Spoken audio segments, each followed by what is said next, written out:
Some people knock politely. Clara Monroe didn't have that luxury. When she pounded on Daniel Reed's door at 10:45 on a Thursday night, soaked to the bone and clutching evidence of a betrayal that could destroy her career, she wasn't asking for a favor. She was fighting for survival. One photograph, one rumor, one corporate rival with a vendetta. That's all it took to weaponize a woman's personal life against her. But Clara made one critical mistake.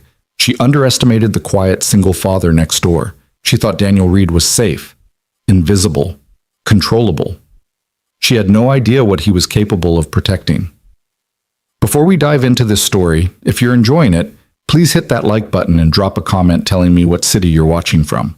I love seeing how far these stories travel. Now, let's begin. The rain didn't just fall that Thursday night, it attacked. It hammered the roof of Daniel Reed's modest two-story home with the kind of relentless fury that made you question whether the shingles would hold. Inside, the sound was almost comforting, a white noise that drowned out the usual creaks and settling sounds of a house that had seen better decades. Daniel sat at his kitchen table, laptop open, reviewing structural calculations for a commercial project downtown. Numbers, angles, load-bearing specifications. This was his world. Predictable, quantifiable, safe. His daughter Emma, 7 years old with wild curls that refused any attempt at taming, had fallen asleep 2 hours ago, her nightlight casting soft shadows shaped like stars across her bedroom ceiling. Daniel worked best in these quiet hours, when the chaos of single parenthood gave way to the methodical rhythm of engineering. He reached for his coffee, cold now, but he drank it anyway, and was about to refocus on a particularly challenging beam calculation when the knocking started. Not the tentative tap of a neighbor needing to borrow sugar, not the apologetic rap of someone who knew it was late. This was sharp, controlled, urgent. 3 knocks, a pause, then 3 more. Deliberate, almost aggressive. Daniel's first thought was Emma. Had something happened at school? Had he missed a call? But no. His phone sat silent beside his laptop. No missed notifications, no emergency alerts. He stood, his engineer's mind already calculating possibilities, filtering through scenarios. At 10:45 p.m., unexpected visitors meant problems. He crossed the living room in 6 strides, his bare feet silent on the hardwood floor he'd refinished himself 3 summers ago. Through the frosted glass panel beside his front door, he could make out a figure, smaller than him, hunched slightly against the rain. Female, he thought. The porch light caught the outline of long hair plastered against a skull, shoulders heaving with what might have been exertion or emotion or both. Daniel unlocked the deadbolt and opened the door. Clara Monroe stood on his doorstep like a woman who'd just survived a war and was preparing for another. Her designer blouse, silk, he noticed, probably expensive, clung to her frame, completely soaked through. Her dark hair, usually styled in that severe bun she wore to intimidate subordinates, hung in wet ropes around her face. Mascara had tracked down her cheeks in thin black lines. She was shaking, whether from cold or rage. Daniel couldn't immediately tell. But it was her eyes that stopped him from speaking. Clara Monroe had eyes that could slice through corporate boardrooms and reduce grown executives to stammering children. He'd seen her exactly 3 times in the 8 months since she'd moved into the house next door. Once when she'd moved in, once when he'd retrieved her Amazon package that had been misdelivered, and once when she'd asked him to sign for a certified letter while she was traveling. Each time, those eyes had been sharp, calculating, utterly in control. Now they were desperate. "I need your help," Clara said, her voice hoarse. She didn't wait for an invitation. She stepped forward, and Daniel, caught off guard by the sheer force of her presence, stepped back. She entered his home like she owned it, water dripping onto his floor, and thrust a single sheet of paper toward his chest. "I need you to read this. Right now." Daniel took the paper reflexively. It was a formal document, printed on heavy corporate letterhead. "Behavioral Concern Report," read the header in bold official font. He scanned the contents quickly, his engineer's brain processing the information in rapid sequence. Subject: Clara Monroe, Vice President of Strategic Development. Filed by Richard Garrett, Senior Vice President. Date: today's date. Concern category: Professional conduct and judgment. It has come to my attention that Ms. Monroe has been engaging in behavior that raises questions about her stability and judgment during this critical evaluation period for the Chief Strategy Officer position. Multiple sources have reported erratic personal decisions, concerning associations, and a pattern of instability that may impact her capability to lead at the executive level. The document continued for another half page, each sentence carefully worded to sound concerned rather than accusatory, professional rather than personal. It was a masterpiece of corporate warfare, nothing explicit enough to be actionable, everything damning enough to plant doubt. Daniel looked up from the paper to find Clara watching him with an intensity that made him deeply uncomfortable. "I don't understand," he said slowly. "Why are you showing me this?" "Because in 72 hours the board makes their final decision on the CSO position," Clara said, her voice tight and controlled despite the trembling in her hands. "It's between me and Richard Garrett, the bastard who filed this complaint, and Richard doesn't file anything without ammunition."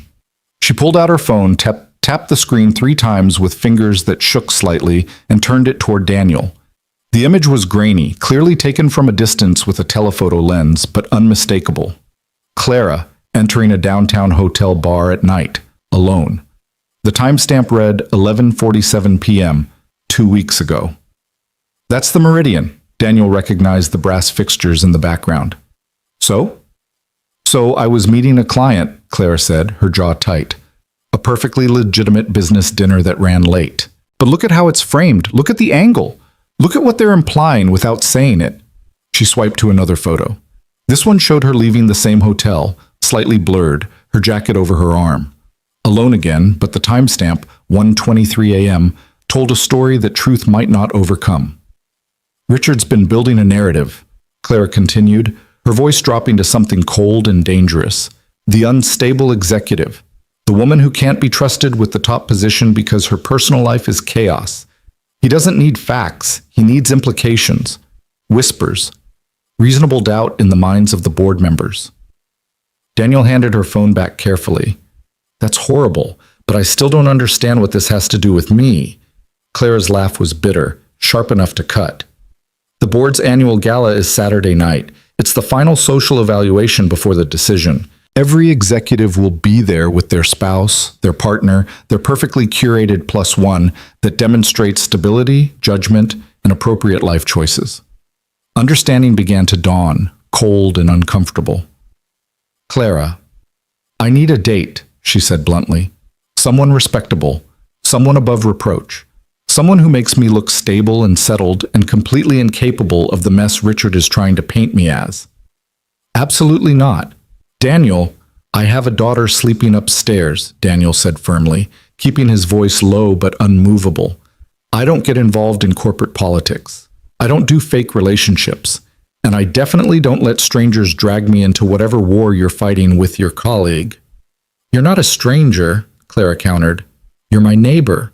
You're a single father with a beautiful child, a respectable career, 0 scandal attached to your name.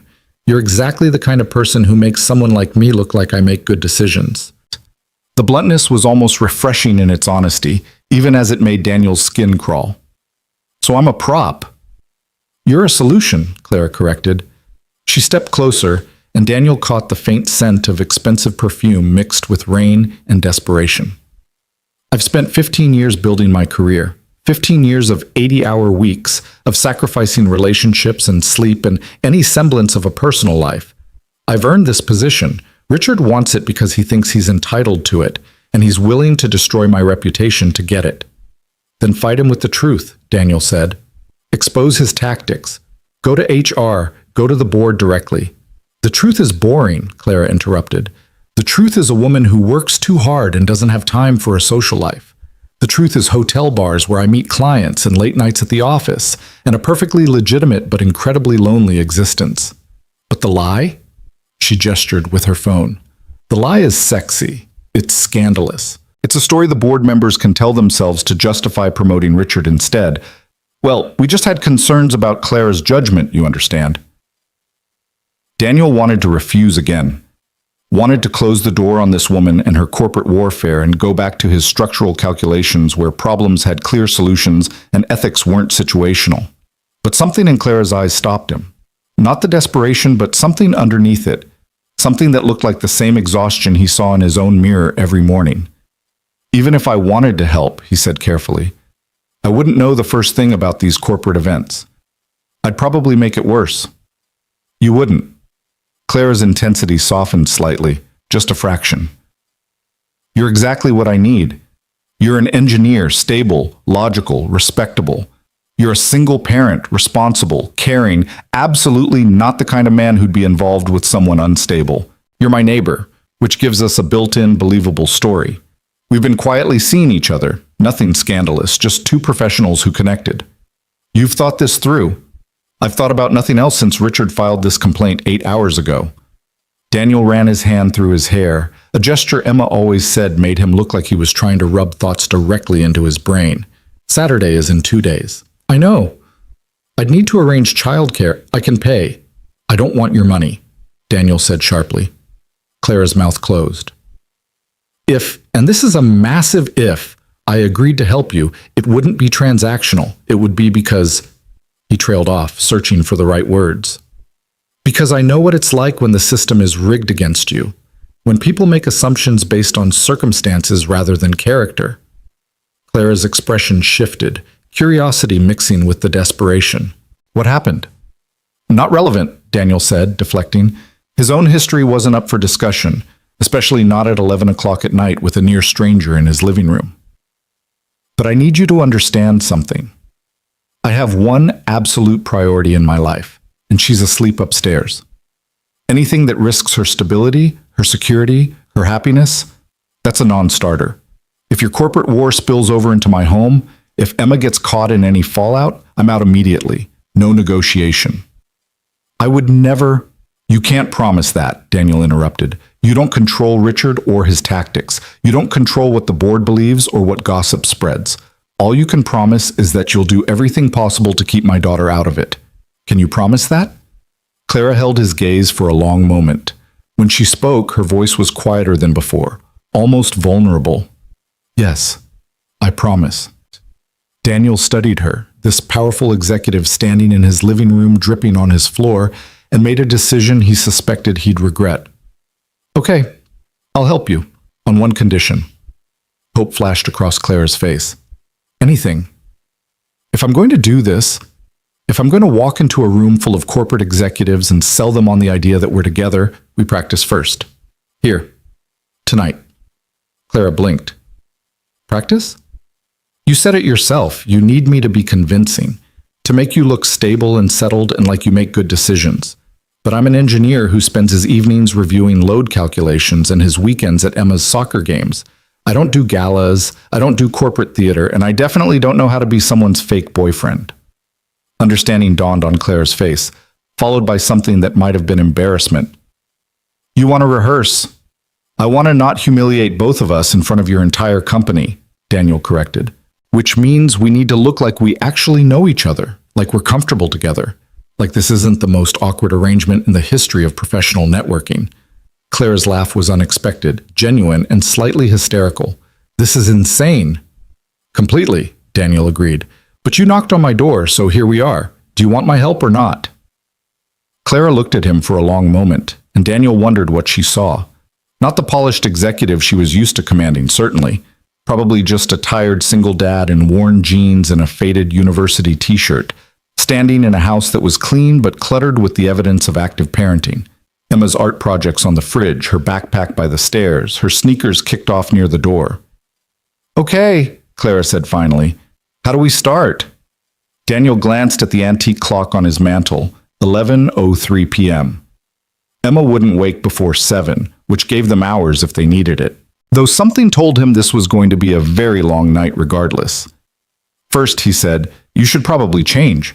You're soaking wet and you're going to catch pneumonia standing in my entryway. Clara looked down at herself as if just remembering the rain. I don't have... I'll find you something. Daniel headed toward the stairs, then paused. Fair warning. It's going to be my clothes, and they're not going to fit well, but they'll be dry. He didn't wait for her response, taking the stairs 2 at a time to his bedroom. In his closet, he found an old university sweatshirt, faded but clean, and a pair of sweatpants with a drawstring waist. Not elegant, not even particularly attractive, but functional. When he came back downstairs, Clara was standing exactly where he'd left her, arms wrapped around herself, looking smaller and more uncertain than he'd ever seen her. "Bathroom's down the hall, second door on the left," Daniel said, handing her the clothes. "Take your time. I'll make coffee." Clara accepted the bundle without comment and disappeared down the hallway. Daniel heard the bathroom door close, the lock click, and then the sound of running water. He moved to his kitchen, methodically preparing coffee, the good stuff he saved for weekends, because if they were doing this insane thing, they might as well do it properly caffeinated. The coffee maker was gurgling when Clara emerged. Daniel's sweatshirt hung off her shoulders, the hem reaching nearly to her knees. The sweatpants were rolled up several times at the ankles. Her wet hair was wrapped in one of his hand towels. She looked absolutely ridiculous. She also looked more human than she had in their 3 previous interactions combined. "Better?" Daniel asked, pouring 2 mugs. "Warmer, at least." Clara accepted the coffee, wrapping both hands around the mug like it was a lifeline. "Thank you, for the clothes, for the coffee, for not slamming the door in my face." "The night's still young," Daniel said dryly, but he softened it with a small smile. "Come on, living room. We need to talk through the basics." They settled on opposite ends of his couch, a comfortable leather sectional he'd bought used 4 years ago and that Emma had already decorated with crayon marks on the underside of the cushions. Clara curled into the corner, coffee clutched in both hands, looking more like a college student than a vice president fighting for the biggest promotion of her career. "So," Daniel began, "tell me about us." Clara raised an eyebrow. "What?" "Our story," he clarified. "How did we meet? How long have we been seeing each other? What do we do together? If I'm going to sell this to your colleagues, I need details, believable details." Clara considered this, her lawyer's sharp mind clearly cataloging possibilities. "We met when I moved in 8 months ago. You helped me carry boxes." "I didn't, though." "They don't know that, but I'll know it," Daniel said. "And if I'm trying to remember a fake story, I'll hesitate. I'll look like I'm lying. We need something closer to the truth, something I can reference naturally." Clara frowned, thinking, "The Amazon package. You brought it over 3 months ago when it was delivered to your house by mistake." "Better," Daniel acknowledged. "What was in it?" "Books. Business strategy books." "That's boring. No one remembers business books." Daniel thought back to that day, accessing the memory with the same precision he used for structural specifications. It was heavy. Whatever was in that box, it was dense. "Collected works of historical fiction," Clara said suddenly. "First editions. I collect them." "Do you really?" "No, but I could. It's believable enough. Executive with a secret literary interest, single dad who appreciates reading." Clara was warming to the exercise now, her natural strategic thinking kicking in. "We started talking about books. You mentioned reading to Emma. I recommended something. You invited me for coffee to discuss it." "And you said yes?" Daniel made his voice skeptical. The high-powered executive who works 80-hour weeks made time for coffee with the neighbor? Clara's jaw tightened. "Fine. I said I was too busy. But you persisted. Not pushy, just consistent. You'd wave when you saw me leaving for work. You'd mention another book you'd read. Eventually I said yes to coffee just to stop feeling guilty about saying no." "When was this?" 6 weeks ago. We've been seeing each other quietly since then. Nothing serious, nothing public, just getting to know each other." Daniel tested the story in his mind, looking for holes. "Why keep it quiet?" "Because I'm in the middle of a career-defining evaluation period, and I didn't want anyone at work using my personal life as ammunition." Clara's voice turned bitter, which apparently didn't work anyway since Richard found something to weaponize regardless. "Okay," Daniel said slowly. "That works. That's actually pretty good, but there's a problem." "What problem?" "We don't know each other." Daniel gestured between them. "If we've supposedly been dating for 6 weeks, I should know basic things about you. Your coffee order, your music preferences, whether you're a morning person, what you do to decompress after a stressful day. These aren't things you can fake in the moment. They come from actual time spent together." Clara set her mug down with a sharp click. "We don't have time for actual time spent together. The gala is Saturday. Then we compress the timeline, Daniel said. Right now, tonight. We do a crash course in Clara Monroe and Daniel Reed, the quick version of 6 weeks of dating condensed into a few hours. That's impossible. So is walking into a corporate gala with a fake boyfriend and convincing everyone he's real, Daniel countered. But you're planning to do it anyway. At least this way we have a fighting chance of pulling it off. Clara studied him with those sharp executive eyes, and Daniel could practically see her running calculations, weighing options, measuring risk versus reward. Finally, she nodded. Okay, where do we start? Coffee, Daniel said immediately. How do you take yours? Black, 2 sugars. Morning person or night owl? Night. I do my best work after midnight. Favorite food? I don't have time for favorite foods. I eat whatever is fastest. Daniel shook his head. Wrong answer. Everyone has a favorite food, even if it's something they never have time to eat.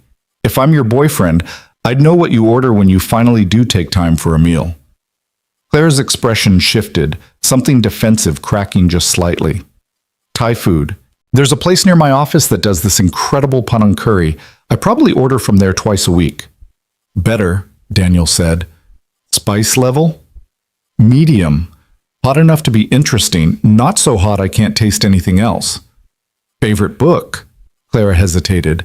I told you, I don't actually collect historical fiction. I didn't ask what you collect, Daniel interrupted gently. I asked your favorite book, the one you've read multiple times, the one that meant something to you. For the first time since she'd burst through his door, Clara looked genuinely uncomfortable. Why does this matter? Because if we're selling the idea that we've been getting to know each other, I need to know you, the real you, not the vice president version, not the corporate warrior, the person underneath all that. Daniel leaned forward slightly. Clara, I'm helping you lie to your company about a relationship. The least we can do is base that lie on some actual truth about who you are. Clara was quiet for a long moment, her fingers tracing the rim of her coffee mug. When she spoke, her voice was softer than before. Jane Eyre. I read it first when I was 13. I've probably read it 20 times since then. Why that one? Because Jane doesn't apologize for who she is, Clara said simply. She doesn't diminish herself to make other people comfortable. She demands to be treated as an equal, even when the entire world tells her she should accept less. And in the end, she gets what she deserves. Not because someone gave it to her, but because she refused to settle for anything less. Daniel felt something shift in his understanding of the woman sitting across from him. You see yourself in her. I see who I'm trying to be. Clara met his eyes.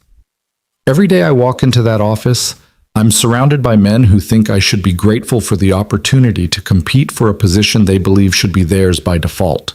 I've had to be twice as smart, work twice as hard, and never show weakness or doubt or any hint that I might not be absolutely perfect for the role. One mistake, one photo, one rumor, one suggestion that my personal life is anything less than pristine, and all of that work disappears. That's not fair, Daniel said quietly. No, Clara agreed. It's not. But it's reality. They sat in silence for a moment, the rain still hammering the windows, the coffee cooling in their mugs. Daniel thought about his own experiences, the assumptions people made about single fathers, the questions about Emma's mother that he'd learned to deflect, the way some people looked at him with pity or suspicion depending on their prejudices. Different circumstances, same fundamental unfairness. My turn, he said finally. What do you want to know about me? Clara seemed surprised by the offer. I don't know. What should I know? Emma, Daniel said immediately. If you're supposed to be someone I've been seeing for 6 weeks, you'd have met her. You'd know the basics. She's 7, second grade, obsessed with dinosaurs despite everyone telling her that's a boy thing. She plays soccer, badly but enthusiastically. She has my late wife's curls and her own completely unique personality that alternately delights and terrifies me. Clara's eyes had widened. Your wife died? 4 years ago, car accident. Daniel kept his voice even, factual. This was information, not an invitation to sympathy. It was sudden. Emma was 3. She doesn't remember much about her mother, which breaks my heart. But it also means she's adjusted better than I probably have. I'm sorry, Clara said, and she sounded like she genuinely meant it. That must have been incredibly difficult. It is, but we manage. Daniel straightened slightly, redirecting. The point is, Emma's existence isn't a secret. If you're in my life, you know about her. You've probably met her at least once or twice. Maybe we had coffee here at the house and she came downstairs for breakfast. Maybe you saw us at the park one weekend. What would she think of me? Clara asked, and there was something vulnerable in the question. Daniel considered this honestly. She'd probably think you were intimidating at first. You have that executive presence that makes even adults nervous. But Emma's good at reading people. She'd see past that pretty quickly. She'd probably ask you a million questions about what you do for work and whether you've ever met a real CEO and do you get to fire people like on TV. Clara's laugh was unexpected, genuine. She sounds like a handful. She's the best handful of my life, Daniel said simply. And she's the reason I'm being very careful about this arrangement. If Emma meets you as my girlfriend, even fake girlfriend, and then you disappear after Saturday, that's going to raise questions I don't want to answer. So we need to be smart about this. We could say you're just a friend, Clara suggested, a neighbor who needed help with something. That's not technically lying to a 7-year-old. Better, Daniel agreed. And more manageable. Emma knows Miss Monroe from next door. We've waved to you. She's seen you coming and going. If you're here tomorrow night for practice and she happens to see you, we say you needed help with something and we're working on it together. Does that happen often? Neighbors helping each other with things? In Emma's world, yes. Everyone helps everyone. It's one of the benefits of having a kid. You're automatically part of a community of parents who trade favors and support. She won't question it. Clara nodded slowly, processing. Okay. What else should I know? What do you do to relax? What's your coffee order? Fair's fair. You interrogated me. Daniel smiled slightly. Black coffee, no sugar. I'm a morning person by necessity. Emma's an early riser. I relax by building things, furniture, repairs around the house, woodworking projects when I have time. I listen to classic rock when I work and NPR when I'm driving. My favorite food is actually Emma's attempt at making pancakes, which are usually burned on one side and raw in the middle. But she's so proud of them, I eat every bite. You really love being a dad, Clara observed. It's the only job that matters, Daniel said simply. Everything else, the engineering, the money, the career, it's all just infrastructure to support what really counts. Emma's happy, healthy, safe. That's success. Everything else is negotiable. Clara's expression was difficult to read. I don't think I've ever met anyone who actually believes that. Then you've been spending time with the wrong people. Apparently, Clara glanced at the clock, 11:47 p.m. We should probably practice the actual event, what it'll be like at the gala. Daniel followed her gaze and nodded. Okay, describe it to me. Where is it? What's the format? Who will be there? The Grandview Hotel, ballroom level. Cocktail hour from 7 to 8, dinner from 8 to 10, dancing and networking after. About 200 people, the full executive team, senior management, board members and their spouses, major clients and partners. Black tie, formal seating, probably 6 to 8 people per table. Will we be sitting together? Yes. The seating is arranged by department and rank. As a VP, I'll be at one of the head tables with other senior executives. You'll be with me as my +1. Daniel's stomach twisted slightly at the mental image. So I'll be making conversation with other executives and their spouses. Probably. Is that going to be a problem? I don't know, Daniel admitted. I'm not great at small talk. I tend to be too direct, and corporate people usually find that off-putting. Direct is fine, Clara said. Better than fine, actually. It makes you seem genuine. Just avoid politics, religion, and anything controversial. Stick to safe topics. Emma, your work, sports if they bring it up, travel if you've gone anywhere interesting. I haven't. Emma and I went to the state park last summer for camping. That's the extent of my travel. Clara waved this off. That's perfect. Outdoor activities, father-daughter bonding, wholesome American values. The board members will eat it up. You make it sound calculated. Everything at these events is calculated, Clara said bluntly. That's the point. Everyone's performing. You're just performing as yourself, which is actually the easiest role to play.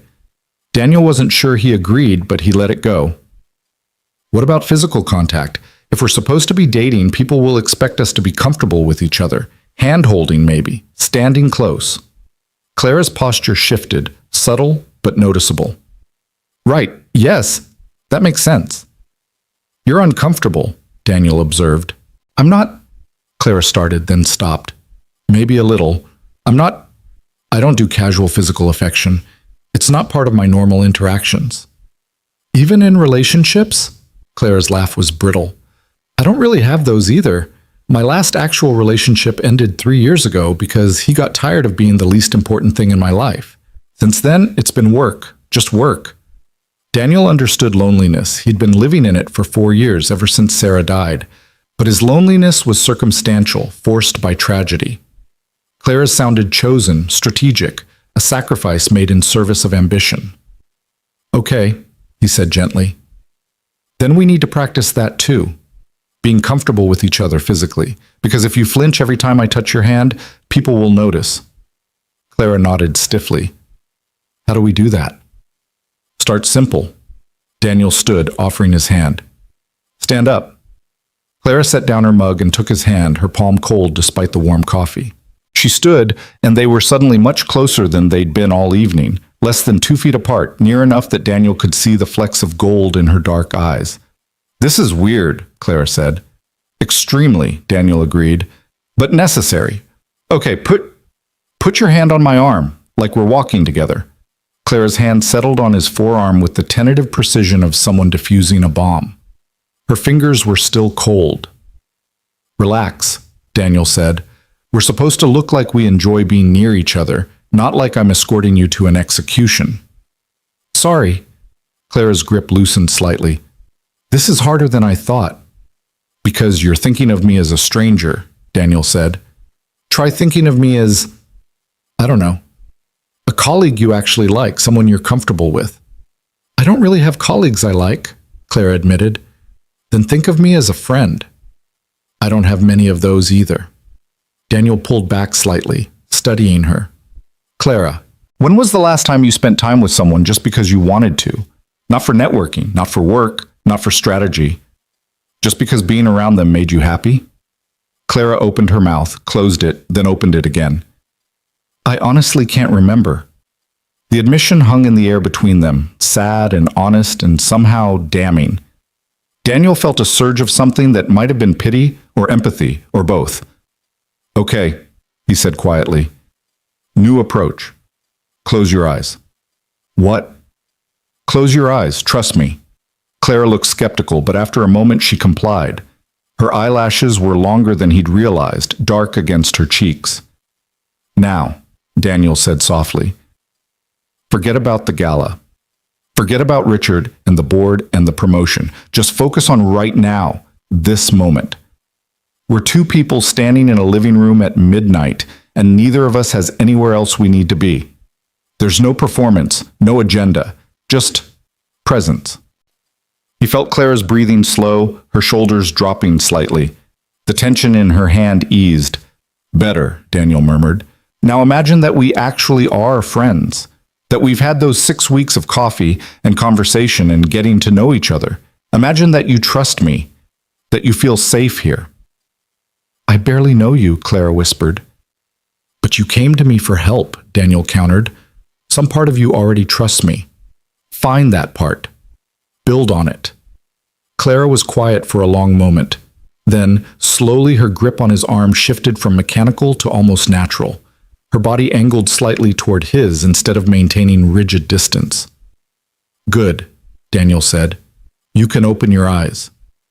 Clara did. They were standing closer now, her hand resting comfortably on his arm, her expression softer than he'd seen it all night. This isn't so bad, she said, sounding surprised. No, Daniel agreed. It's not. They stood like that for several heartbeats, neither moving, the rain continuing its assault on the windows. Then Clara's phone buzzed, loud and jarring in the quiet. She stepped back quickly, reaching for her pocket. Sorry, she muttered, pulling out the device. Her face paled as she read the screen. Oh God, what is it? Clara turned the phone toward him. Another photo, this one time-stamped from 30 minutes ago. Clara entering Daniel's house, soaked and distressed. The message below it was from an unknown number. Interesting choice of crisis management. See you Saturday. Daniel felt cold settle in his stomach. Richard? Has to be. Or someone working for him. Claire's hand was shaking again. He's watching me. He's actually watching my house. That's illegal. It's also impossible to prove unless we catch him in the act, Clara interrupted. And by the time we could build a case, the board decision will be made and Richard will have won. Daniel looked at the photo again, studying the angle, the quality, the positioning. His engineering mind automatically calculated trajectories and sight lines. This was taken from the street, probably from a car. See the slight elevation? They were sitting in a vehicle shooting through the windshield or an open window. Does that matter? Maybe. If they're surveilling you from public property, there are still laws about harassment and stalking. But more immediately, if they're watching your house, they might see you leaving here in an hour. That gives them another photo, another piece of ammunition. Understanding dawned on Clara's face. I can't go home tonight. Not if you don't want to give Richard more material, no. They stared at each other, the implications settling between them. Clara's phone buzzed again, another message from the unknown number. Sleepover? How cozy. This keeps getting better. That decides it, Daniel said firmly. You're staying here. Daniel, not negotiable. You're right. If you leave now, you're giving them exactly what they want. More photos, more implications, more ammunition for their narrative, that you're unstable or inappropriate or whatever story they're trying to sell. He ran his hand through his hair, already planning logistics. I have a guest room. It's small and it's currently full of storage boxes, but there's a bed. You can stay there tonight, and in the morning, when Emma's awake, you're just the neighbor who needed help with something. Nothing scandalous, nothing inappropriate. Clara looked like she wanted to argue, but then her phone buzzed a third time. She glanced at it and her jaw tightened. She didn't show Daniel the screen. Okay, she said quietly. Thank you. Come on, Daniel said, heading for the stairs. I'll clear out the guest room. And tomorrow, he paused, looking back at her. Tomorrow, we finish preparing for Saturday. Because now it's not just about the gala. It's about showing Richard that whatever game he's playing, you're not intimidated. Clara followed him upstairs, and as Daniel started moving boxes and clearing space, he wondered what exactly he'd just agreed to. He'd meant to help a neighbor with a temporary problem. Instead, he'd apparently enlisted in a corporate war. And somewhere in the darkness outside, someone was watching. Waiting. Taking notes. Daniel pushed the thought aside and focused on making the bed with fresh sheets. One problem at a time. First, give Clara a safe place to sleep. Then, prepare for the gala. And hope that 2 days was enough time to make a fake relationship look real enough to fool 200 executives and save a career from a rival's vendetta. Outside, thunder rolled across the sky. The storm wasn't over. It was just beginning. Morning came with the kind of cruel brightness that made last night's drama feel almost dreamlike. Daniel woke at 6:30 to the sound of Emma's feet thundering down the hallway, her voice calling out with the particular urgency only a 7-year-old could muster before 7 a.m. Dad! Dad! There's a lady in the guest room! Daniel sat up so fast his head spun, memories of the previous night flooding back in sharp detail. Clara. The complaint. The photos. The promise to help.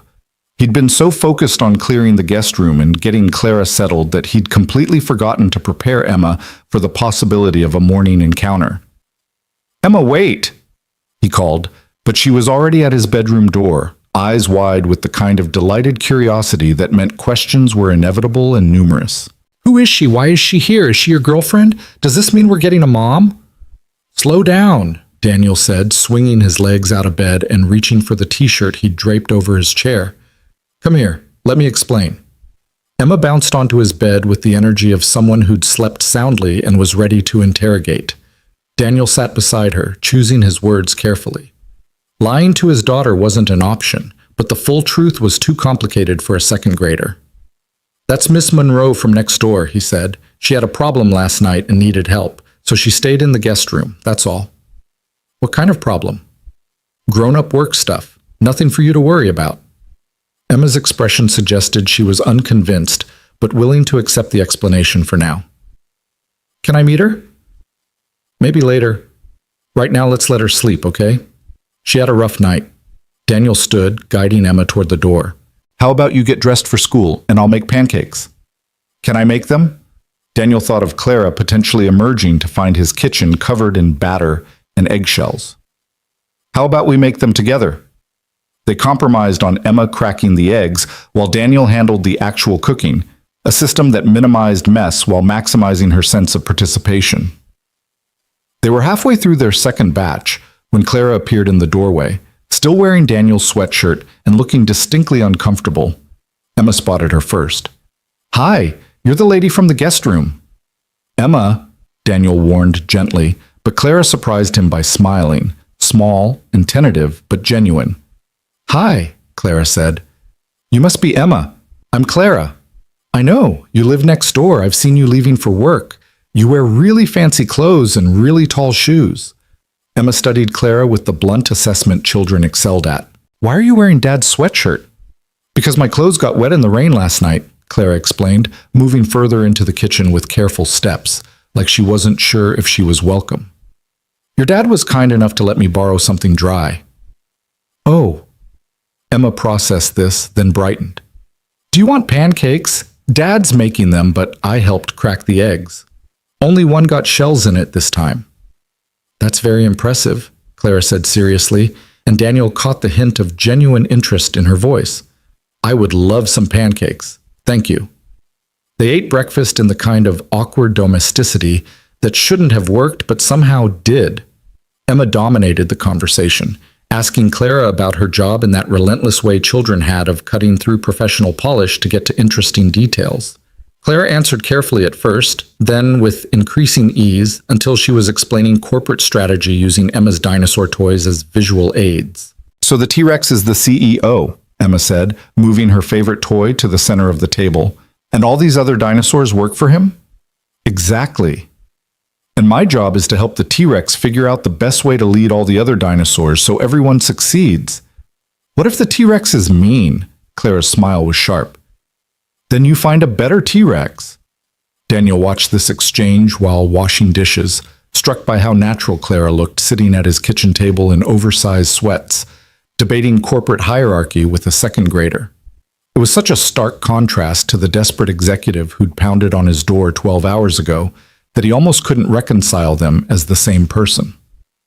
At 7:45, the school bus arrived with its familiar honk.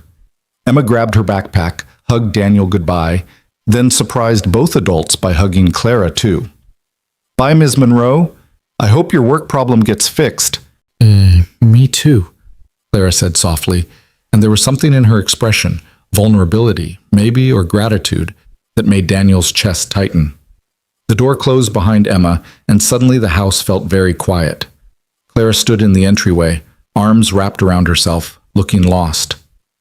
Thank you, she said finally, for letting me stay, for breakfast, for not making this more awkward than it had to be.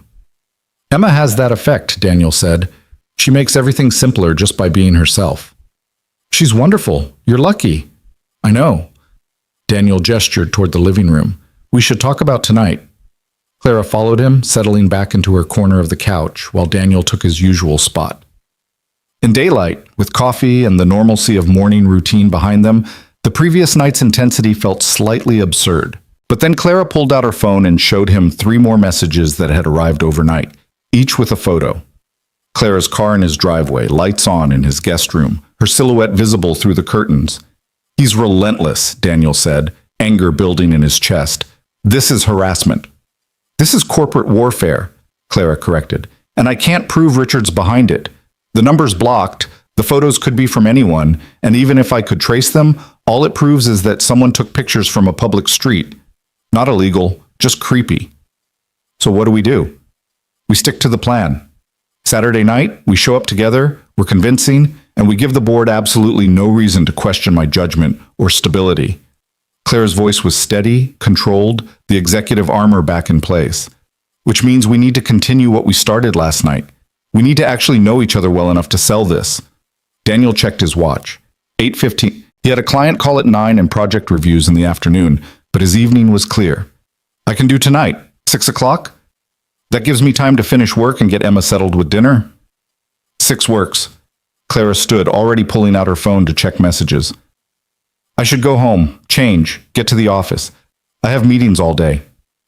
Clara. Daniel stood too, moving to block her path to the door. Be careful. If Richard's watching your house, he got what he wanted last night. Photos of me at your place looking distressed. He's probably analyzing them right now, building his narrative. Her smile was bitter. Let him watch me go home this morning. Let him think I'm rattled. It'll make Saturday's appearance even more effective when I show up completely composed with you on my arm. Daniel wanted to argue, wanted to insist she take this more seriously, but he recognized the steel in her voice. This was Clara in executive mode, and she didn't accept protection or caution easily. Fine, he said. But tonight, we do this properly. No phones, no distractions, no corporate emergencies. We focus completely on preparation. Agreed. Clara moved past him toward the door, then paused. Daniel, thank you, really. I know this is asking a lot. We'll get through it, Daniel said, surprised to find he meant it. See you at 6. Clara left through the front door with her head high, the borrowed sweatshirt and pants somehow not diminishing her dignity. Daniel watched from the window as she crossed the lawn to her house, keys already in hand, moving with purpose despite the absurdity of her outfit. A dark sedan was parked 3 houses down, engine running. As Clara entered her house, the sedan pulled away slowly.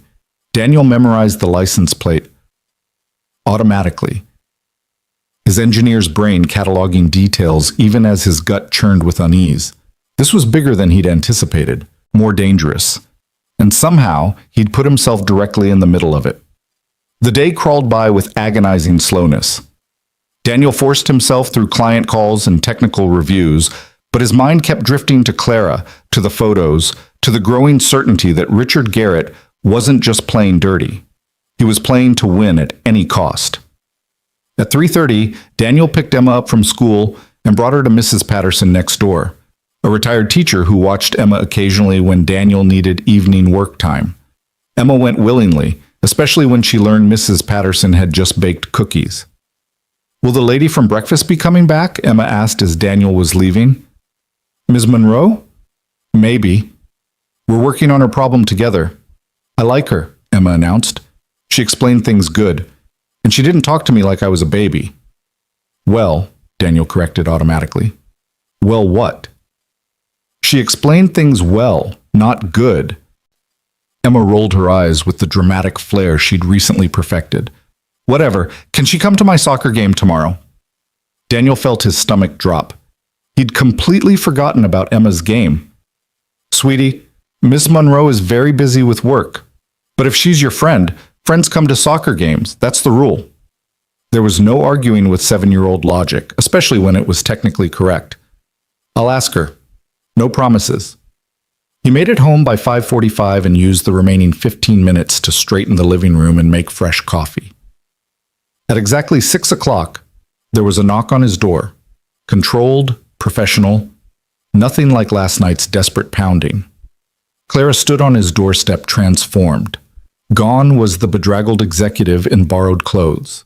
This Clara wore tailored black pants, a cream silk blouse, and heels that added 3 inches to her height. Her hair was pulled back in that severe bun, makeup perfect, every inch the powerful vice president. Hi, she said, and Daniel caught the nerves underneath the polish. Hi, come in. He stepped aside and Clara entered with the same careful precision she'd shown that morning. Coffee? Please. They settled into what was becoming their routine. Opposite ends of the couch, coffee in hand, the rain from last night replaced by clear evening light filtering through the windows. Clara pulled out a leather portfolio, all business. I made notes, she said, flipping it open. Topics we might encounter, people you should know about, background on the company culture. Clara. Daniel set down his coffee.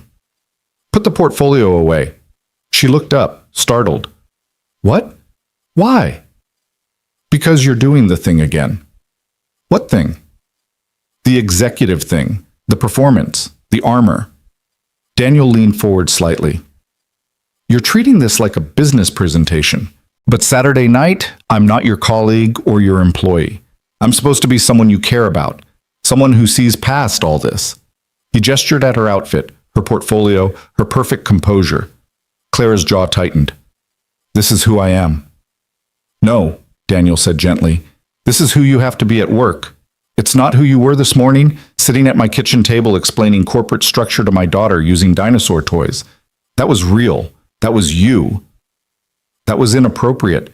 That was human, Daniel interrupted.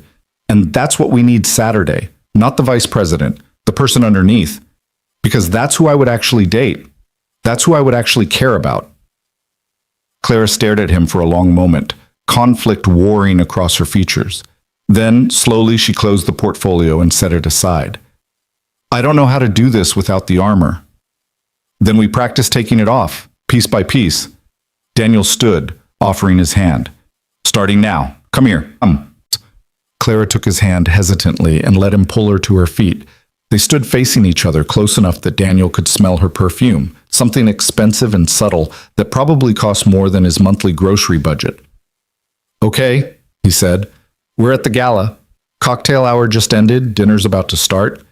We've been mingling separately, you with colleagues, me probably hiding near the bar. Now we find each other across the room. What happens? Clara's brow furrowed.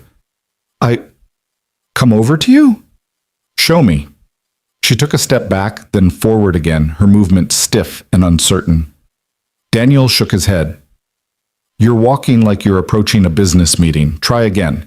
This time, imagine you're actually happy to see me. Imagine I'm the one person in that entire room you actually want to talk to. Clara reset, considered, then walked toward him again.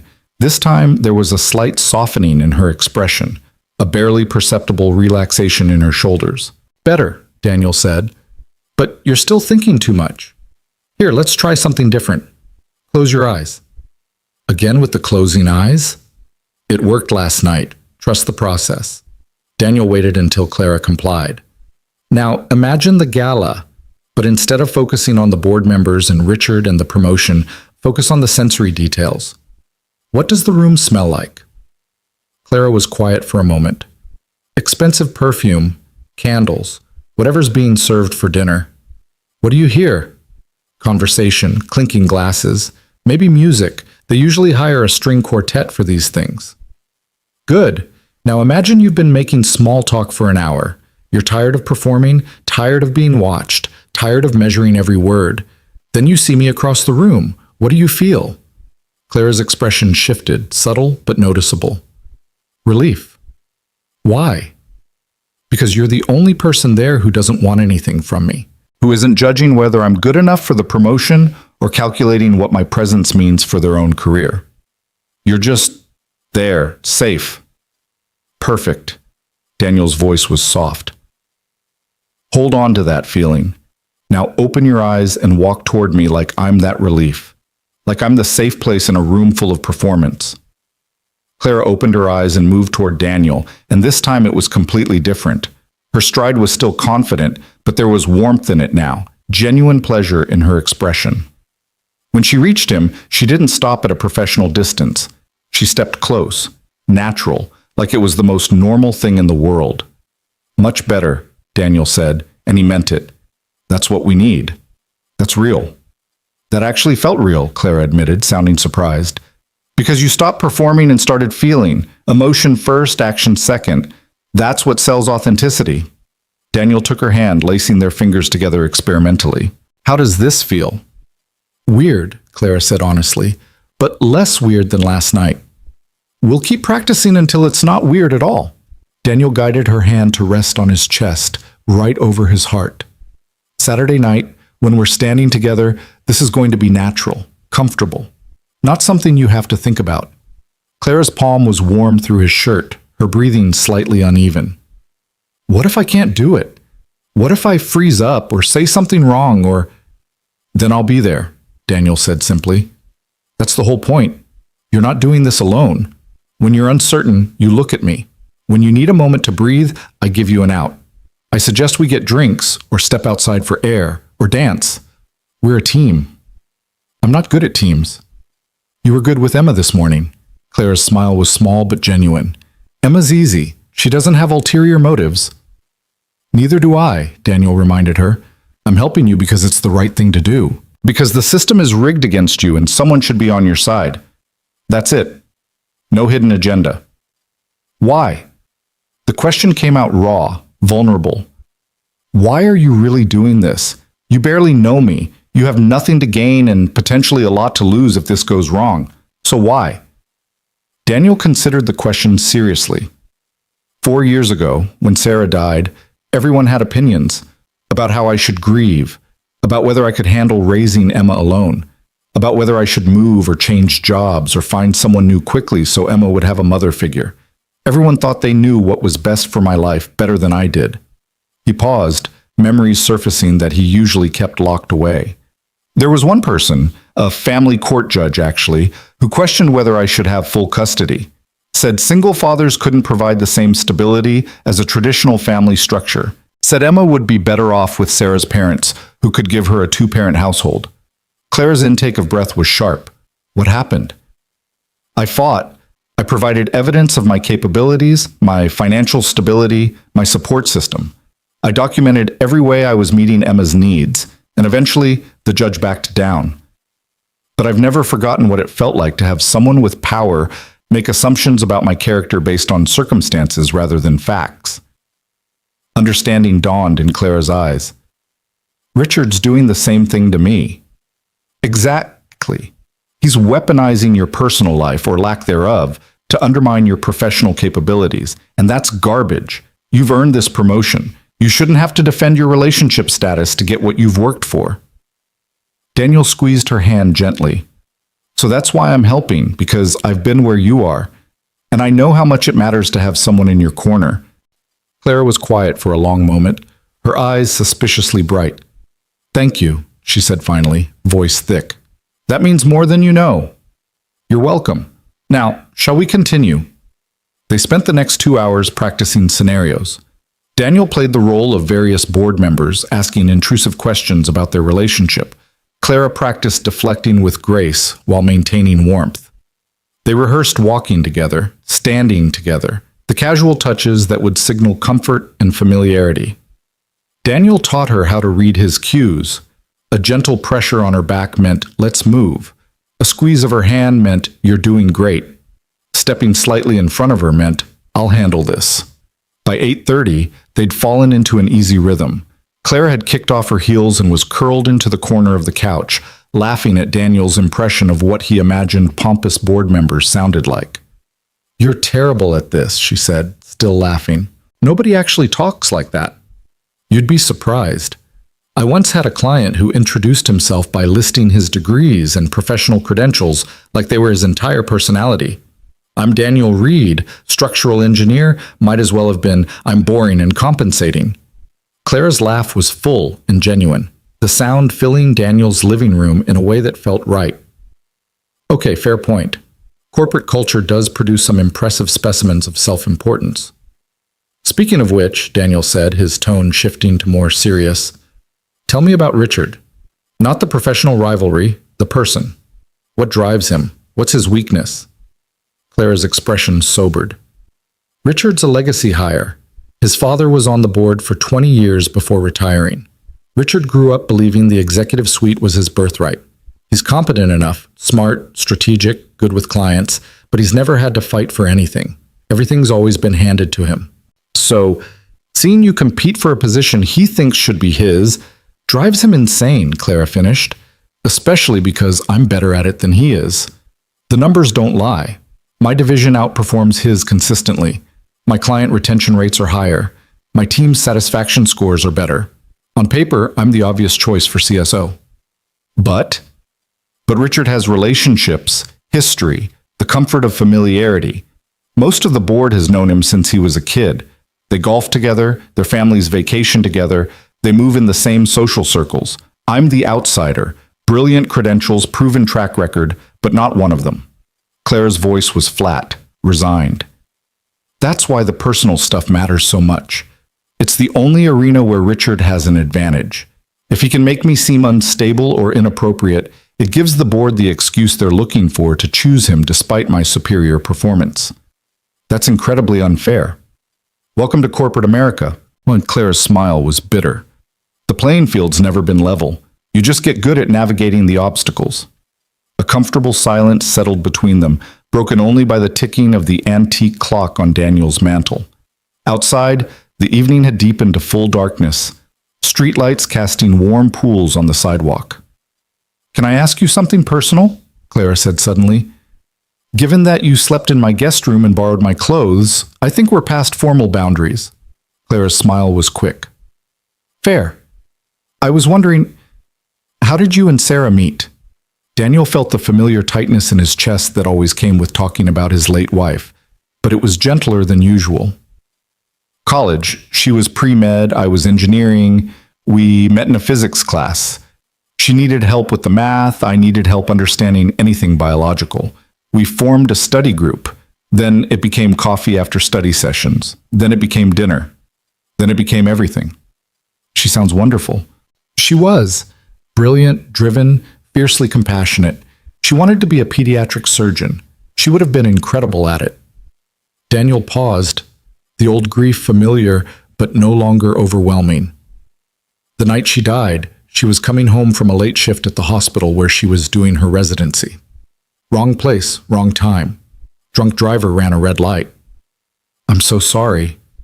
The worst part is how fast it was. One moment I'm married with a 3-year-old daughter and a wife I love. The next moment, I'm a single father trying to figure out how to explain death to a toddler who keeps asking when mommy's coming home. Daniel's voice was steady, factual. This was old pain, processed and integrated. It took a long time to accept that there was no making sense of it. It just was. Clara was quiet, her expression thoughtful. "Do you ever think about dating again? Moving on?" "I think about it," Daniel admitted. "But the logistics are complicated. Emma comes first, always. Which means anyone I dated would need to understand that they're not the priority. My daughter is. Most people say they're okay with that, but very few actually are when it comes down to it." "That seems lonely." "Sometimes," Daniel agreed. "But it's honest, and I'd rather be lonely than compromise on what Emma needs." He shifted slightly, turning the question back.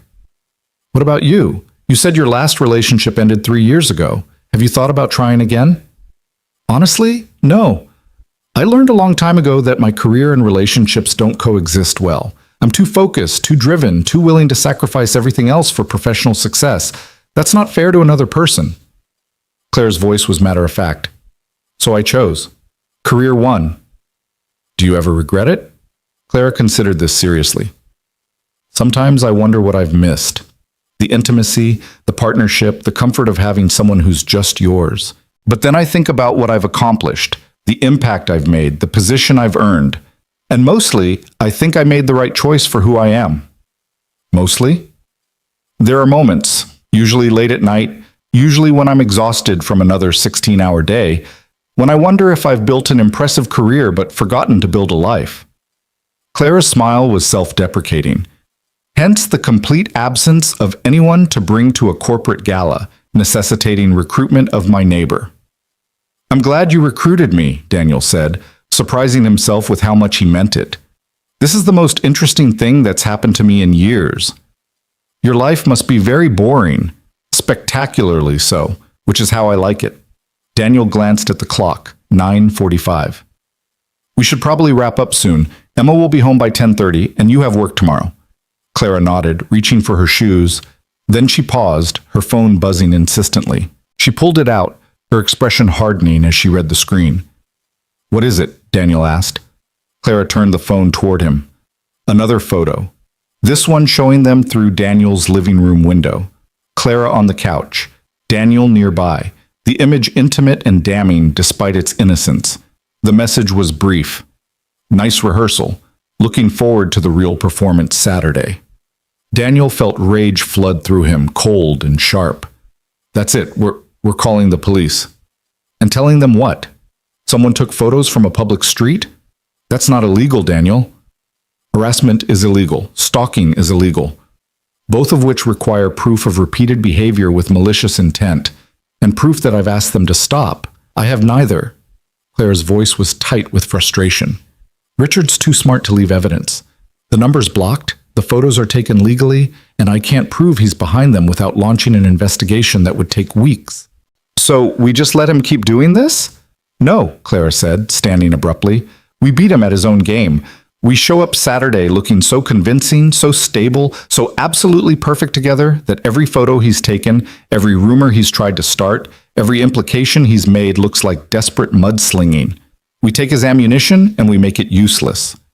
Daniel stood too, impressed despite himself by her refusal to be intimidated. You're sure about this? I'm sure about you, Clara said firmly. You're exactly what I said you were. Respectable, genuine, impossible to spin into scandal. With you at that gala, Richard has nothing. We just have to sell it. Then we will, Daniel promised. Tomorrow night, same time. We'll practice until it's perfect. Clara nodded, gathering her things. At the door, she paused. Daniel? Emma asked if I could come to her soccer game tomorrow afternoon. Daniel winced. I meant to warn you about that. She really liked you this morning. You don't have to... What time is the game? 4 o'clock. But Clara, you don't have to feel obligated. I'd like to come, Clara said simply. If that's okay. Daniel studied her, looking for signs of politeness masking reluctance, but her expression seemed genuine. It's okay. She'd love it. Fair warning, though. Her team is terrible, and she spends half the game picking flowers instead of playing defense. Clara's smile was warm. Sounds perfect. She left through the front door with a confidence that hadn't been there the night before, and Daniel watched until she was safely inside her own house. The dark sedan was back, parked in the same spot 3 houses down. Daniel memorized the details again. Make, model, partial plate number, and made a decision. Richard Garrett wanted to play games with surveillance and intimidation? Fine. But Daniel was an engineer. He solved problems, and he was very good at collecting data. Tomorrow he'd set up his own cameras, document everything, build a case, because Clara might be willing to fight Richard on his terms, but Daniel had his own methods, and he protected what mattered. The house felt different after Clara left, not empty exactly, but waiting. Daniel cleaned up the coffee mugs, straightened the cushions, and tried not to think about how natural it had felt to have her there. Mrs. Patterson brought Emma home at 10:30, full of stories about cookie decorating and the movie they'd watched. Daniel listened with half his attention, while the other half cataloged everything he'd need to do tomorrow. Set up surveillance, research Richard Garrett, prepare better for the gala, and somehow make it through Emma's soccer game with Clara in attendance without overthinking what any of it meant. Dad, Emma said as he was tucking her into bed, is Miss Monroe going to keep having problems that she needs help with? I don't know, sweetie. Why? Because I like when she's here.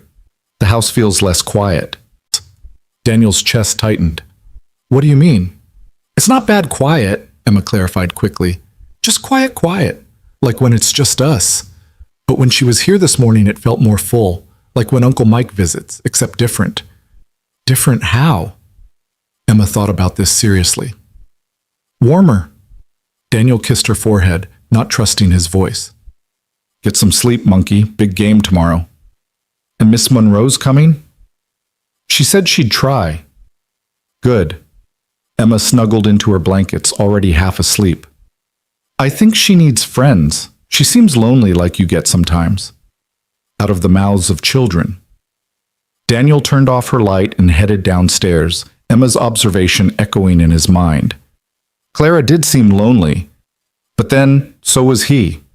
And maybe that's why this strange arrangement was working. 2 lonely people playing pretend at connection and somehow finding something real in the performance. His phone buzzed. A message from Clara.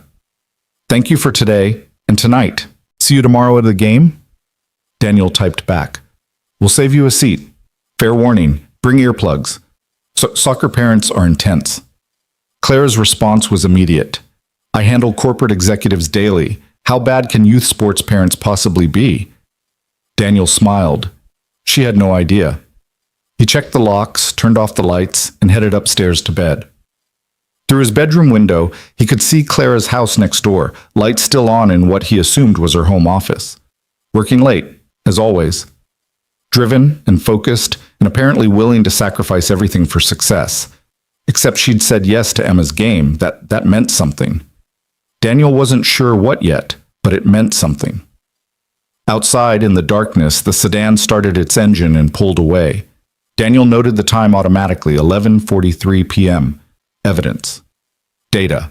Pattern recognition. He was building a case. And by Saturday night, Richard Garrett would learn what happened when you underestimated a structural engineer who'd promised to help. Daniel Reed built things that lasted, protected things that mattered. And somehow, in the space of 36 hours, Clara Monroe had become something worth protecting. The soccer field was chaos incarnate, exactly as Daniel had warned.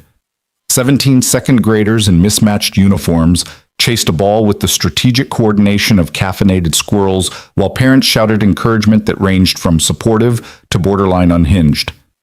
Daniel stood on the sideline with the other families, coffee in hand, watching Emma pick dandelions near the goal she was supposed to be defending. "She's not actually playing," observed a voice beside him. Daniel turned to find Clara approaching, dressed down in jeans and a simple sweater that probably cost more than his entire outfit, but looked almost normal. Her hair was loose around her shoulders instead of pulled back in that severe bun, and she wore sunglasses despite the overcast sky. "She's playing," Daniel defended, "just not soccer specifically, more like interpretive dance with occasional ball contact." Clara's laugh was genuine, and several nearby parents turned to look. Daniel caught Mrs.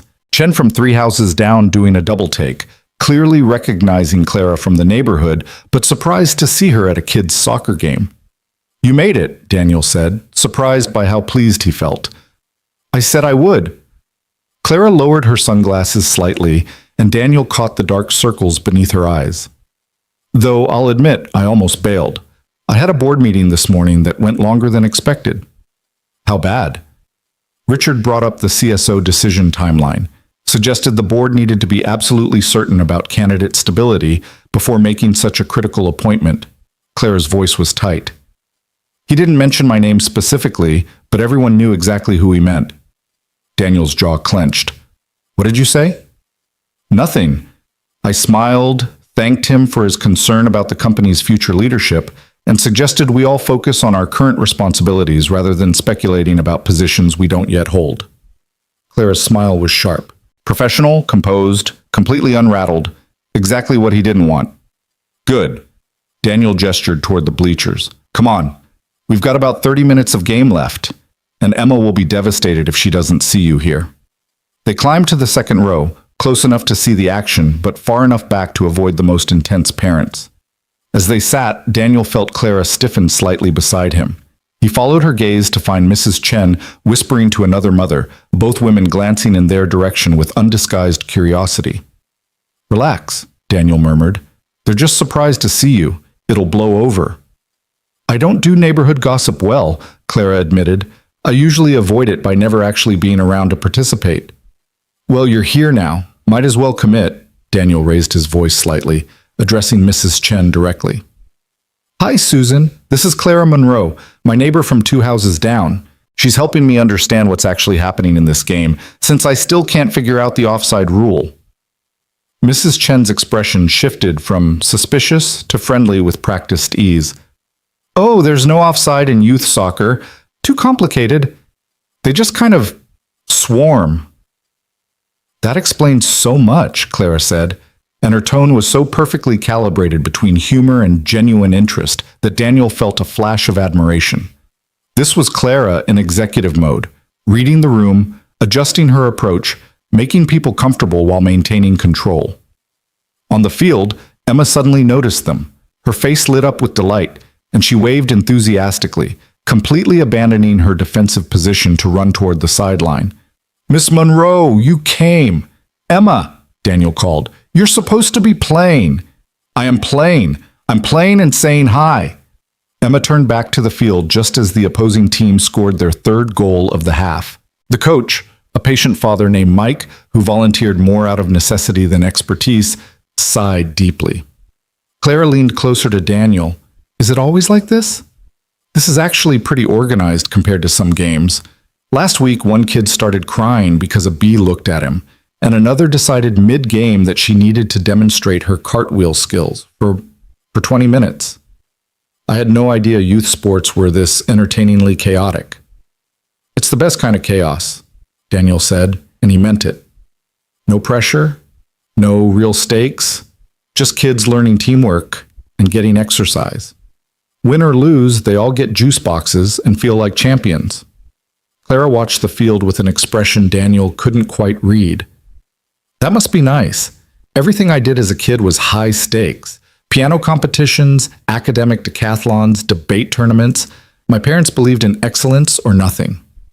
Did you enjoy any of it? I was good at it, Clara said, which wasn't an answer. I won. That's what mattered. Daniel wanted to push further, to ask what 7-year-old Clara had actually wanted to do instead of performing excellence for her parents' approval, but the referee's whistle blew for halftime. Emma came running over, grass-stained and breathless. Did you see me almost kick the ball? She asked Clara excitedly. I saw you definitely kick in the general direction of the ball, Clara said seriously. Very strategic positioning. Emma beamed. Coach says I have creative field awareness.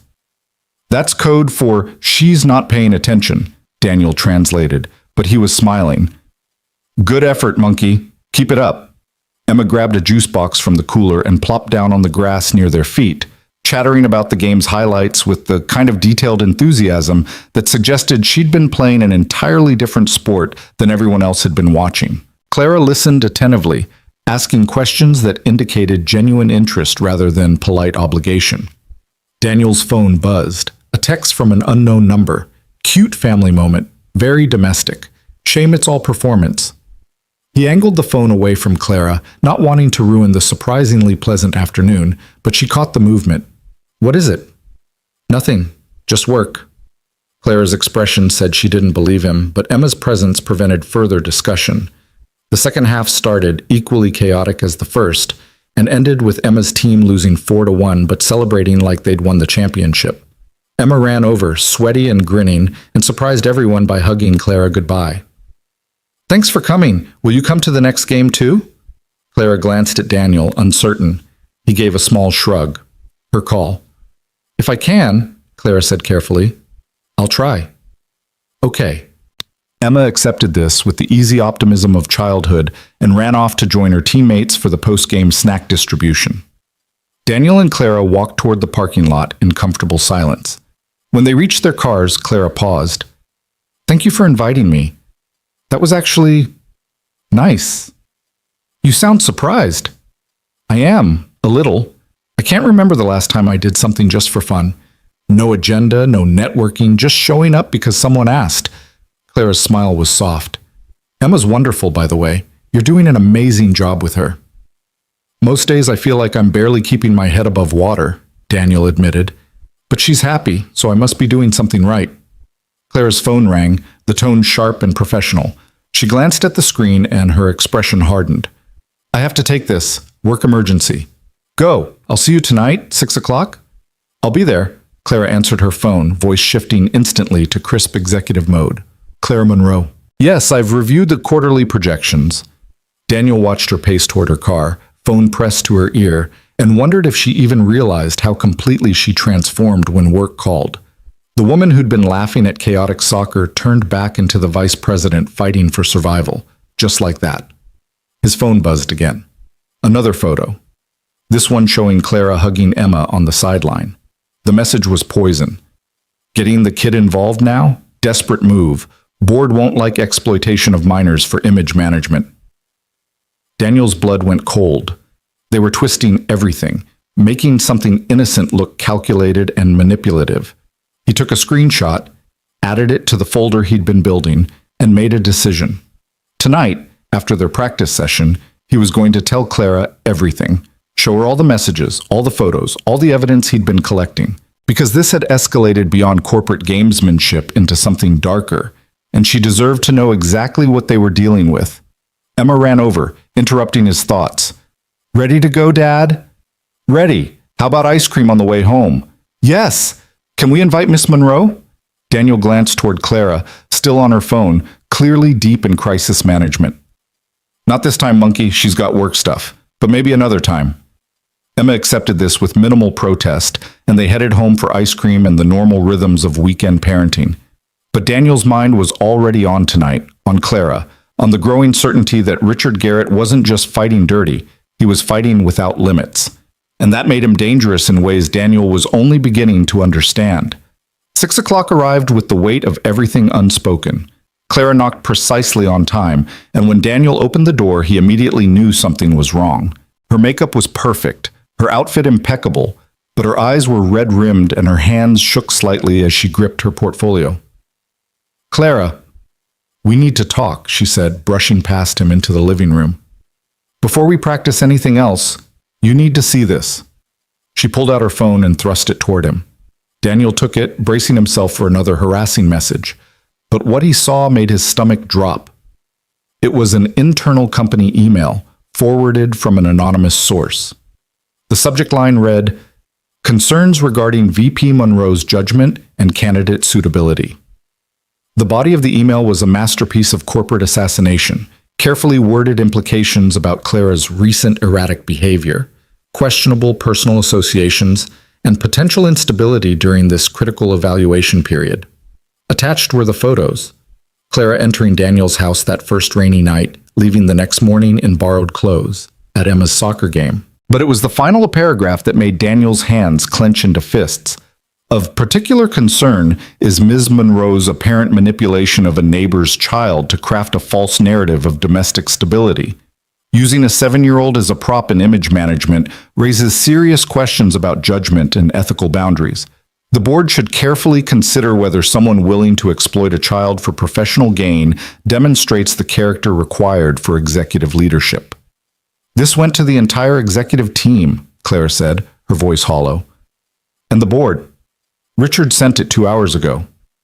"This is slander," Daniel said immediately. "You're not exploiting Emma. You came to her game because she invited you. That's it.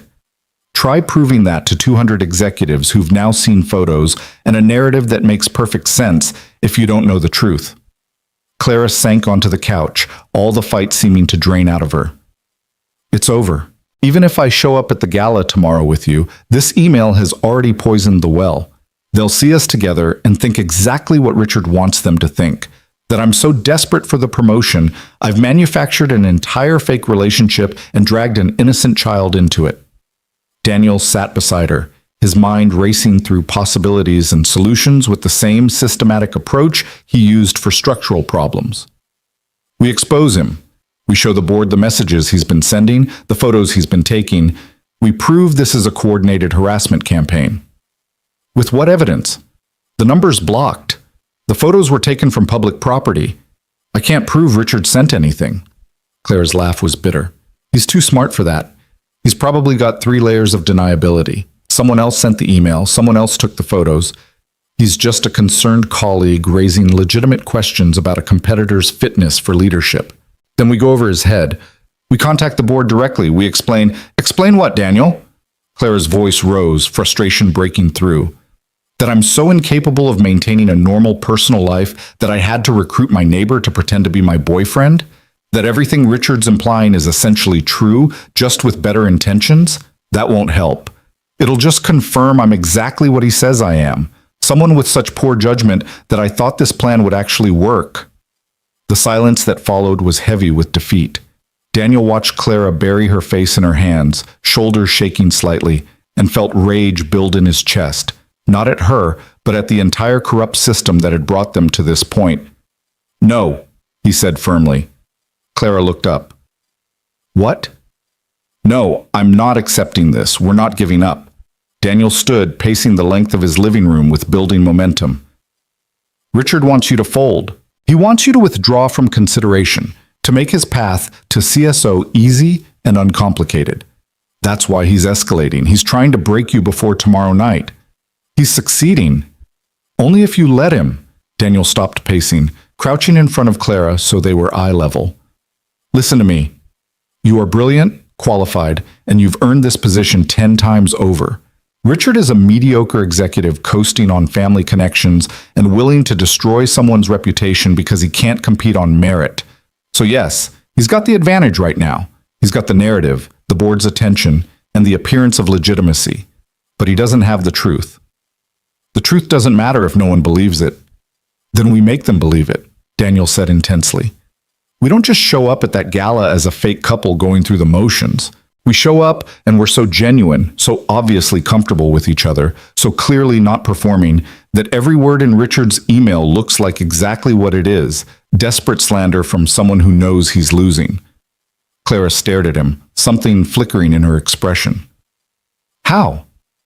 We stopped practicing, Daniel said. We stopped rehearsing and performing and trying to manufacture authenticity. We just be. Two people who've gotten to know each other over the past few days.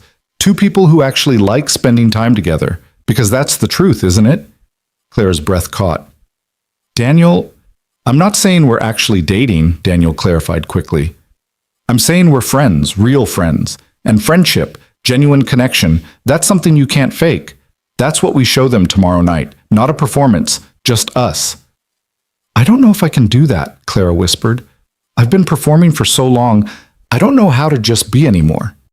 Then I'll help you, Daniel said simply. That's what friends do. Clara's eyes were bright with unshed tears. Why are you being so nice to me? Because you deserve nice. Because you've been fighting alone for so long, you've forgotten what it's like to have someone on your side. Daniel took her hand, the gesture no longer awkward or rehearsed, just natural. And because Emma was right, you do seem lonely, like I get sometimes, and maybe that means we understand each other better than we thought. A single tear tracked down Clara's cheek, and she wiped it away impatiently. If we do this, if we go to that gala tomorrow and try to salvage this disaster, I need you to understand something. It might not work. Richard might have already won. The board might see us together and think exactly what he wants them to think. And if that happens, if I lose this promotion, I need to know you won't blame yourself. And I need you to know that if we try and it doesn't work, at least we tried, Daniel countered. At least you didn't let Richard intimidate you into giving up. At least you fought. Clara held his gaze for a long moment, emotions warring across her face. Then, slowly, she nodded. Okay. We fight. But no more practice sessions. No more rehearsing. If we're doing this as friends, then let's actually be friends. Deal. Daniel stood, pulling Clara up with him. Which means we're not spending tonight going over talking points and practicing small talk. We're doing what friends actually do. Which is what? Daniel grinned. Have you ever played Mario Kart? 20 minutes later, Clara was perched on Daniel's couch, game controller in hand, cursing creatively as her character spun out on a banana peel for the third consecutive time.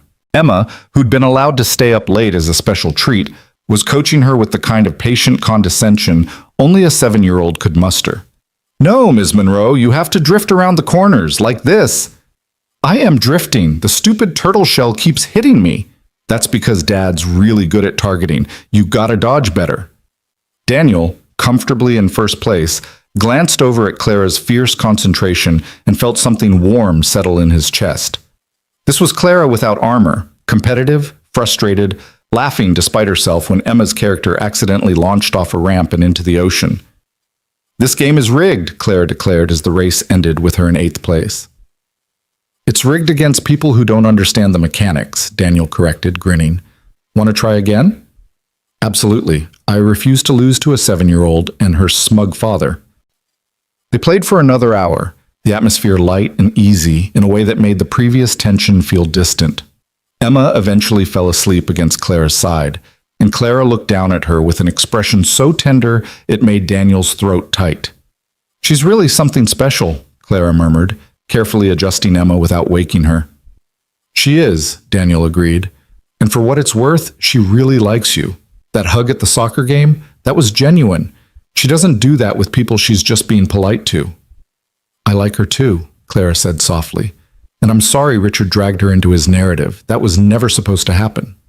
It's not your fault. He's the one weaponizing normal human interaction. Daniel stood, gently lifting Emma into his arms. Let me put her to bed. I'll be right back. He carried Emma upstairs, her small body heavy with sleep, and tucked her in with practiced efficiency. When he came back down, Clara was standing at his bookshelf, studying the titles with genuine interest. You have Sarah's medical textbooks, she observed. I couldn't bring myself to get rid of them. They were important to her. Daniel joined her at the shelf.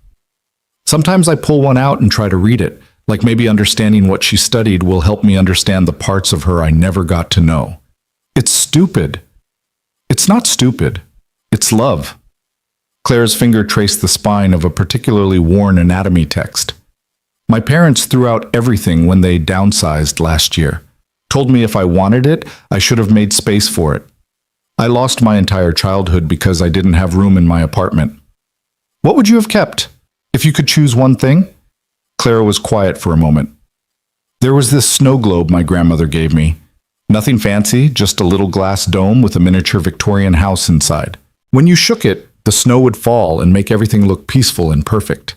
I used to stare at it for hours, imagining living in that tiny house where everything was simple and beautiful and no one expected you to be extraordinary. She laughed self-consciously. Stupid thing to miss. It's not stupid, Daniel echoed her words back to her. It's what mattered to you. That makes it important. Clara turned to face him, and they were suddenly close. Not the practiced closeness of their rehearsals, but genuine proximity that happened naturally when two people were comfortable together. Daniel could see the exhaustion in her eyes, the vulnerability she rarely showed, the woman beneath the executive armor.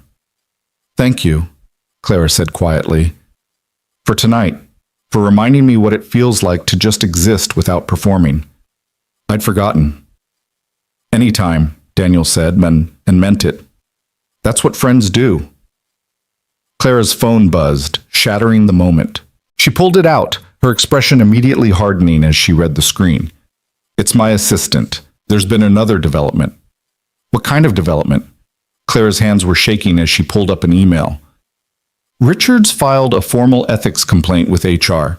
He's claiming I'm using company time and resources to pursue personal relationships, citing my attendance at Emma's soccer game during business hours as evidence of misplaced priorities.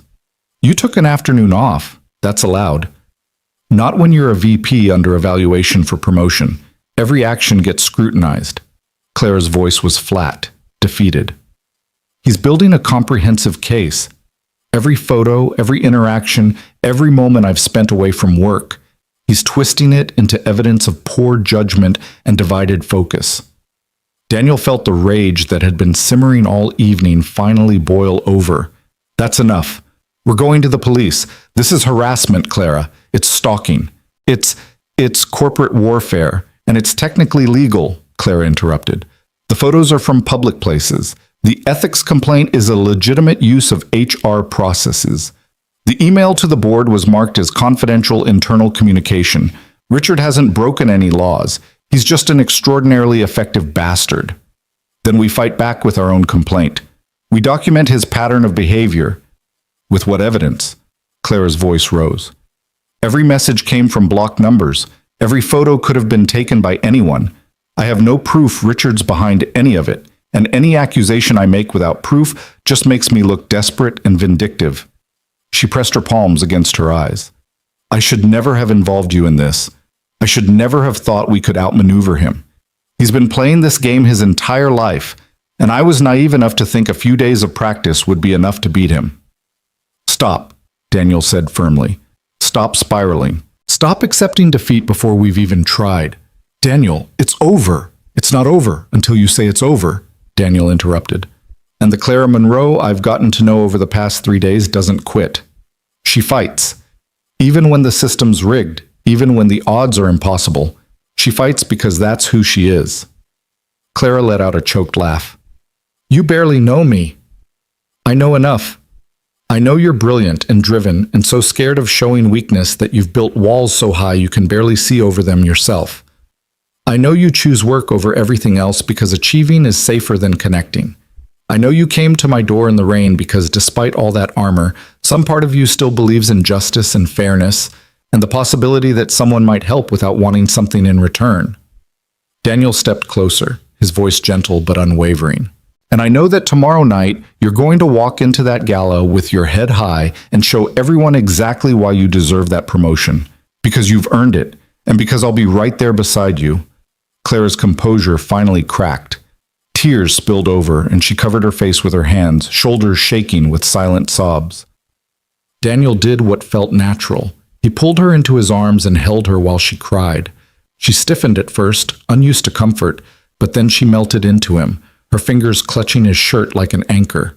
They stood like that for several minutes, no words necessary, just human connection in its simplest form. When Clara finally pulled back, her makeup was ruined and her eyes were swollen, but something in her expression had shifted, not quite hope, but maybe the possibility of it. "I'm a mess," she said, her voice rough. "You're human," Daniel corrected. "There's a difference." Clara wiped her eyes, leaving mascara streaks she didn't seem to notice. "What time is the gala tomorrow?" 7 o'clock. Cocktail hour starts at 7, dinner at 8. "I'll pick you up at 6:30. We'll arrive together." Clara's voice was steadier now, decision made. "And Daniel? Whatever happens tomorrow night, whether we pull this off or crash and burn spectacularly, thank you for everything, for being exactly what I needed, even though I didn't know I needed it." "You're welcome," Daniel said simply. "Now go home, get some sleep, and tomorrow we'll show Richard Garrett what happens when he underestimates the structural integrity of people who've built their lives on solid foundations." Clara's laugh was watery but genuine. "Did you just make an engineering metaphor?" "I'm an engineer, it's what we do." She gathered her things, moving toward the door with more purpose than she'd had when she arrived. At the threshold, she paused. "Daniel? In another life, where I wasn't fighting for my career and you weren't protecting your daughter, and we were just two normal people, I think I would have really liked getting to know you." Before Daniel could respond, she was gone, disappearing into the night with her phone already pressed to her ear, back to work even in crisis. Daniel closed the door and leaned against it, Clara's words echoing in his mind. In another life. But this was the life they had.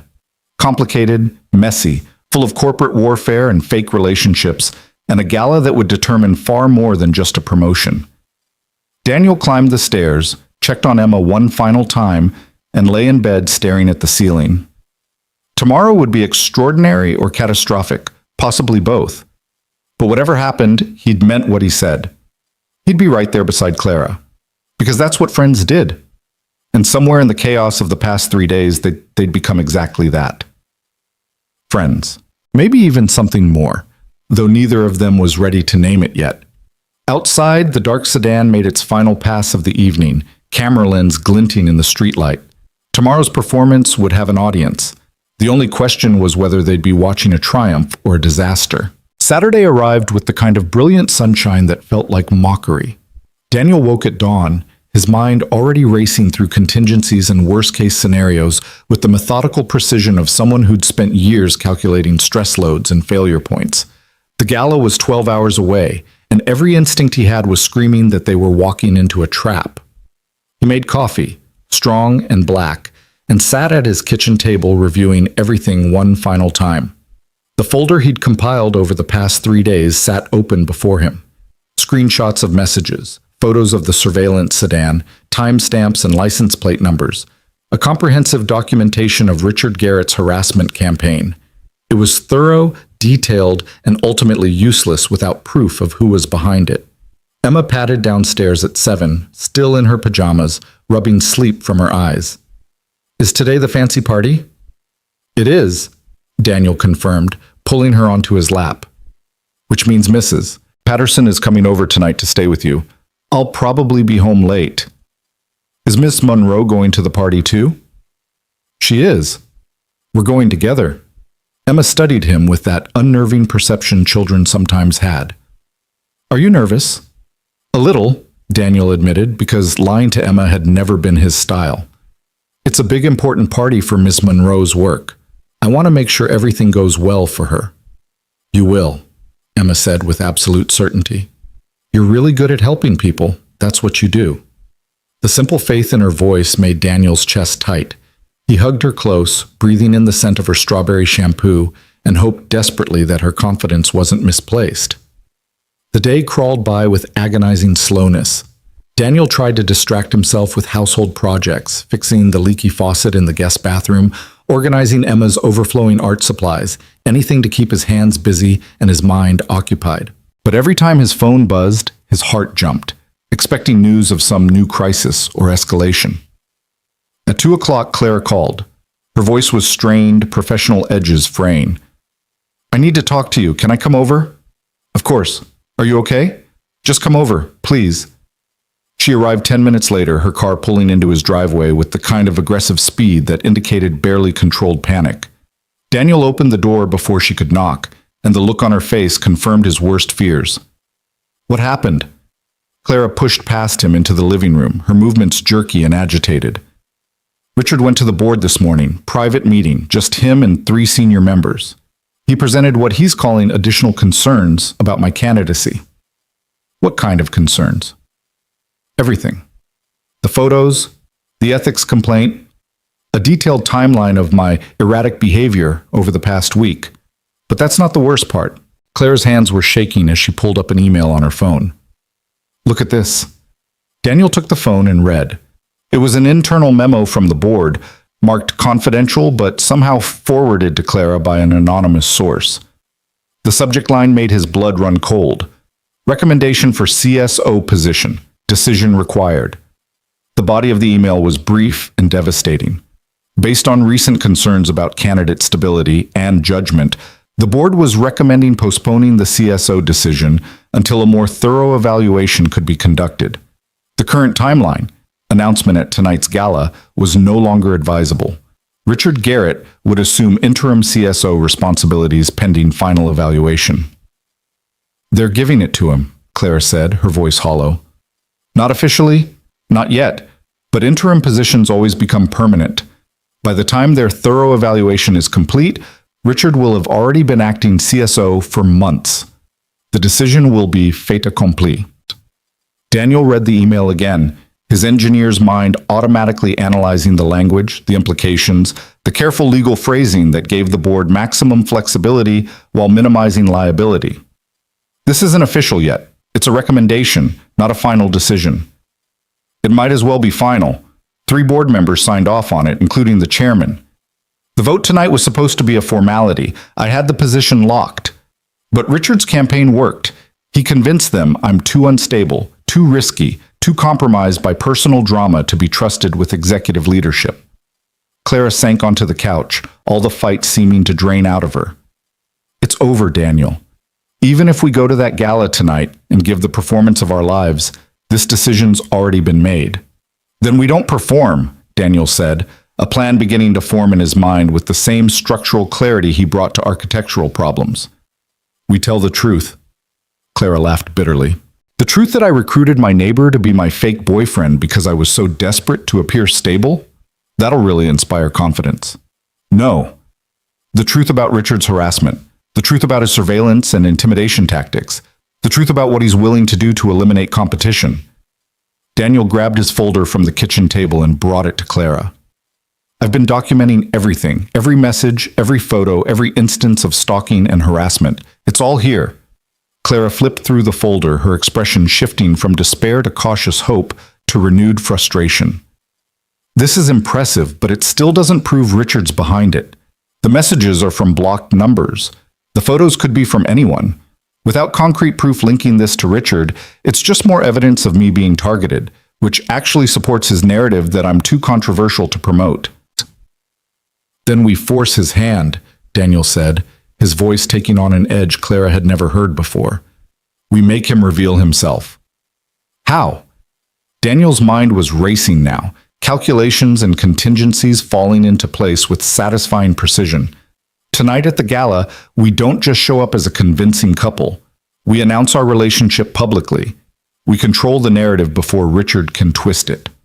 We acknowledge that yes, we've been seeing each other quietly, and yes, it started recently, but it's genuine and serious and completely separate from your professional life. That won't change the board's decision. Let me finish, Daniel interrupted. We make the announcement and we watch Richard's reaction. Because here's what I've learned about men like Richard Garrett. They can't resist gloating. When he thinks he's won, when he sees us making what he thinks is a desperate last move, he'll slip. He'll say something, reveal something, give us the proof we need that he's been orchestrating this entire campaign. Clara stared at him. That's incredibly risky. If it doesn't work, then we're no worse off than we are right now, Daniel said bluntly. The board's already decided against you. Richard's already won according to that memo. We've got nothing to lose by forcing a confrontation. We've got your reputation to lose. Your connection to Emma. If this goes badly, you'll be collateral damage in corporate warfare that has nothing to do with you." Clara's voice was fierce. "I won't let you sacrifice yourself for a promotion that's already lost." "It's not about the promotion anymore," Daniel said quietly. "It's about principle. It's about not letting bullies win just because they're willing to fight dirtier. It's about showing Emma that when systems are rigged and people are cruel, you don't fold. You fight back with truth and integrity and the stubbornness to refuse defeat." He took Clara's hands, holding her gaze with absolute certainty. "I'm in this now. All the way. Not as your fake boyfriend, not as a prop in your image management, but as your friend who believes you deserve better than what Richard Garrett and his cronies are offering." Clara's eyes were bright with unshed tears. "I don't deserve you."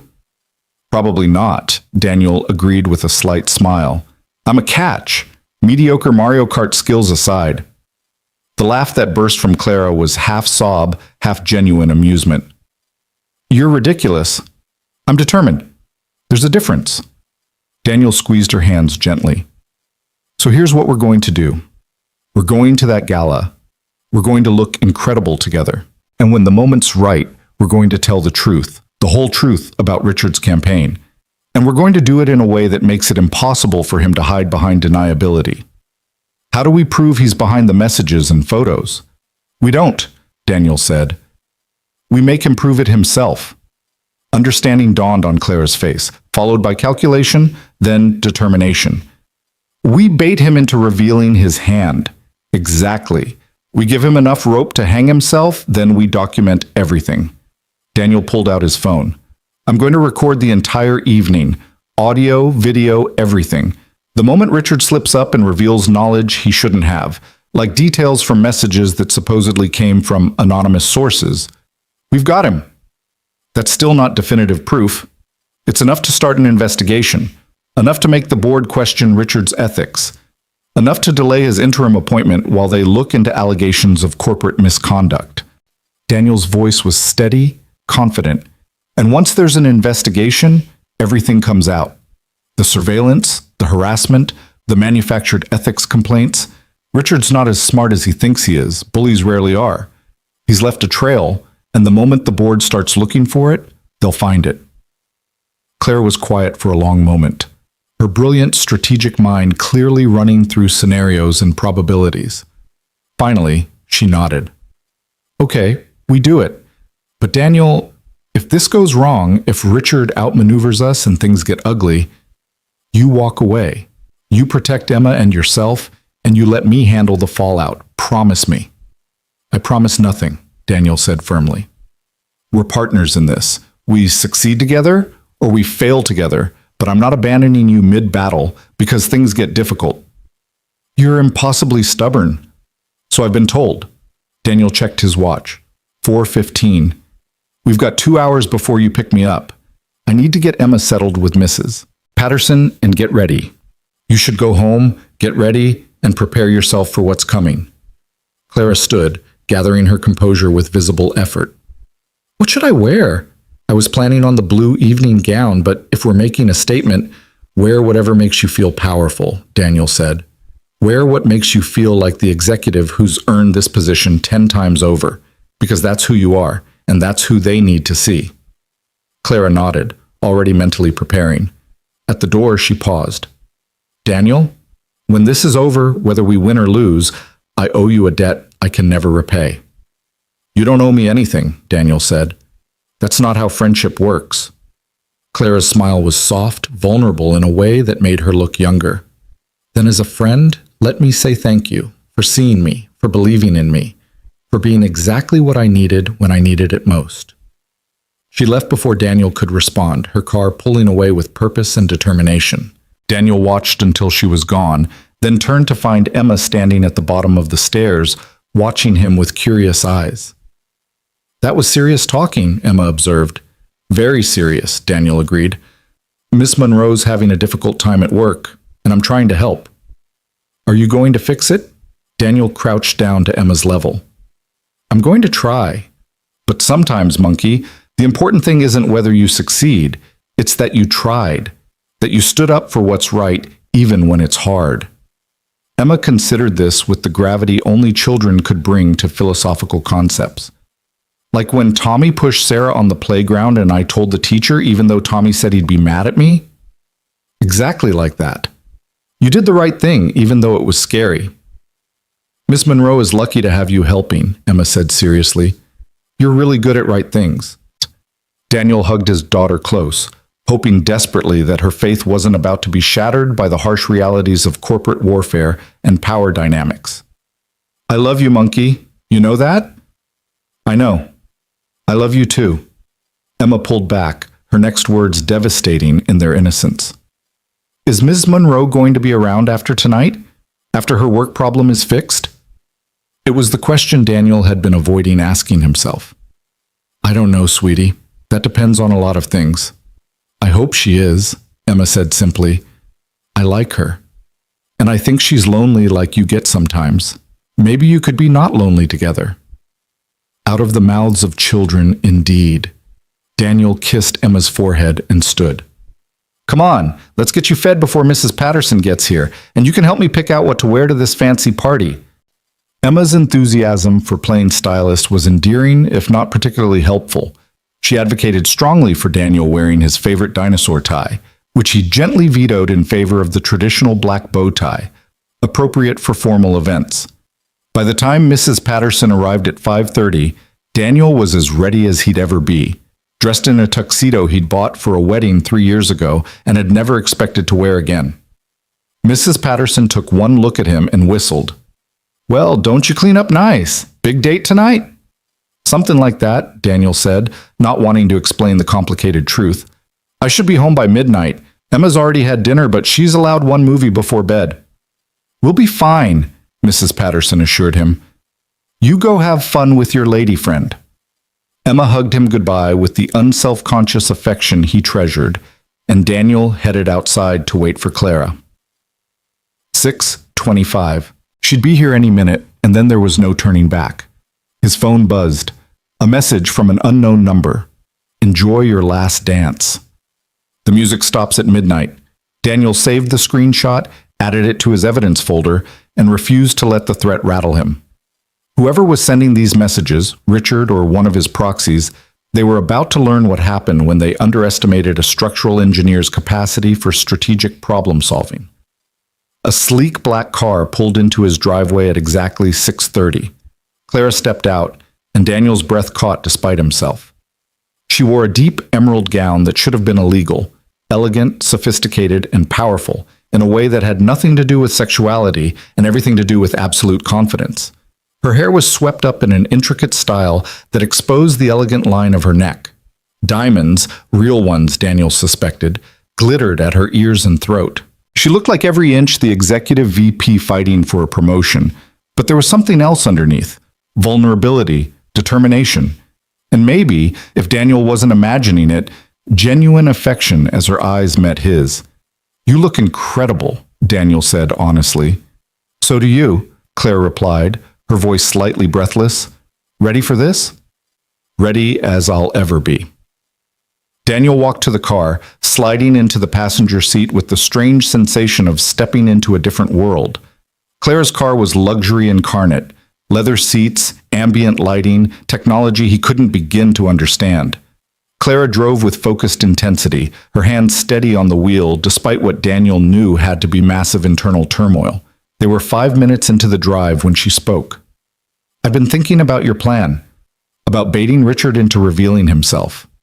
And I think I know how to do it. Claire's voice was calculating, strategic. During the cocktail hour, we make our relationship public. Not a formal announcement, just casual mentions in conversation. Let it spread naturally through the crowd. Richard will hear about it within minutes. Gossip moves fast at these events. Then what? Then we wait for his reaction. Richard's ego won't let him stay quiet. He'll want to gloat, to let me know he won despite my desperate last move. That's when he'll slip up. Clara glanced at Daniel briefly before returning her eyes to the road. But we need witnesses. Everything he says needs to be documented in a way that's undeniable. I'll be recording, Daniel said, patting his phone in his pocket. Audio at minimum. Video, if I can manage it discreetly. Not enough. Richard will claim the recording is doctored or taken out of context. Clara's jaw tightened. We need someone credible, someone the board trusts, someone who can corroborate what happens. Who did you have in mind? Margaret Chen. She's on the board and she's been mentoring me for the past 2 years. She's fair, she's ethical, and she hates corporate politics. Clara's voice gained momentum. If we can get Margaret to witness Richard's reaction, to see him reveal knowledge he shouldn't have, her testimony will carry weight the board can't ignore. Will she help us? I don't know, Clara admitted. But she's my best chance. She's been uncomfortable with how quickly Richard's been pushing the narrative against me. If I can show her evidence of actual misconduct rather than just professional rivalry, she might intervene. The plan was risky, dependent on too many variables Daniel couldn't control, but it was better than walking in blind. Okay. We get Margaret on our side, we bait Richard into revealing his hand, and we document everything. What could possibly go wrong? Clara's laugh was sharp. Everything, literally everything, but at least we'll go down fighting. They drove the rest of the way in contemplative silence, the city lights growing brighter as they approached the Grandview Hotel. The building was magnificent, 50 stories of glass and steel, the ballroom level marked by elaborate lighting and the kind of expensive elegance that screamed corporate success. Valets stood ready at the circular drive and well-dressed couples were already making their way inside. Clara pulled up to the valet stand, and Daniel saw her hands tighten on the steering wheel for just a moment before she released it. Last chance to back out. Not a chance, Daniel said firmly. He stepped out of the car and walked around to open Clara's door, offering his hand with the natural courtesy that didn't need rehearsal. She took it, and they stood together for a moment in the golden light spilling from the hotel entrance. We've got this, Daniel murmured, quiet enough that only Clara could hear. We'd better, Clara replied. Then she straightened, her executive armor sliding into place with visible precision, and together they walked into the lion's den. The ballroom was everything Clara had described and more. Crystal chandeliers, elaborate floral arrangements, round tables dressed in silk and silver. The cocktail hour was in full swing, 200 executives and their partners mingling with practiced social grace. The air hummed with conversation, clinking glasses, and the subtle undertone of professional networking disguised as casual interaction. Daniel felt immediately out of place, his engineer's brain cataloging structural details and escape routes rather than focusing on social dynamics. But Clara's hand tightened on his arm, grounding him, reminding him why they were here. Stay close, Clara murmured. I'll handle introductions.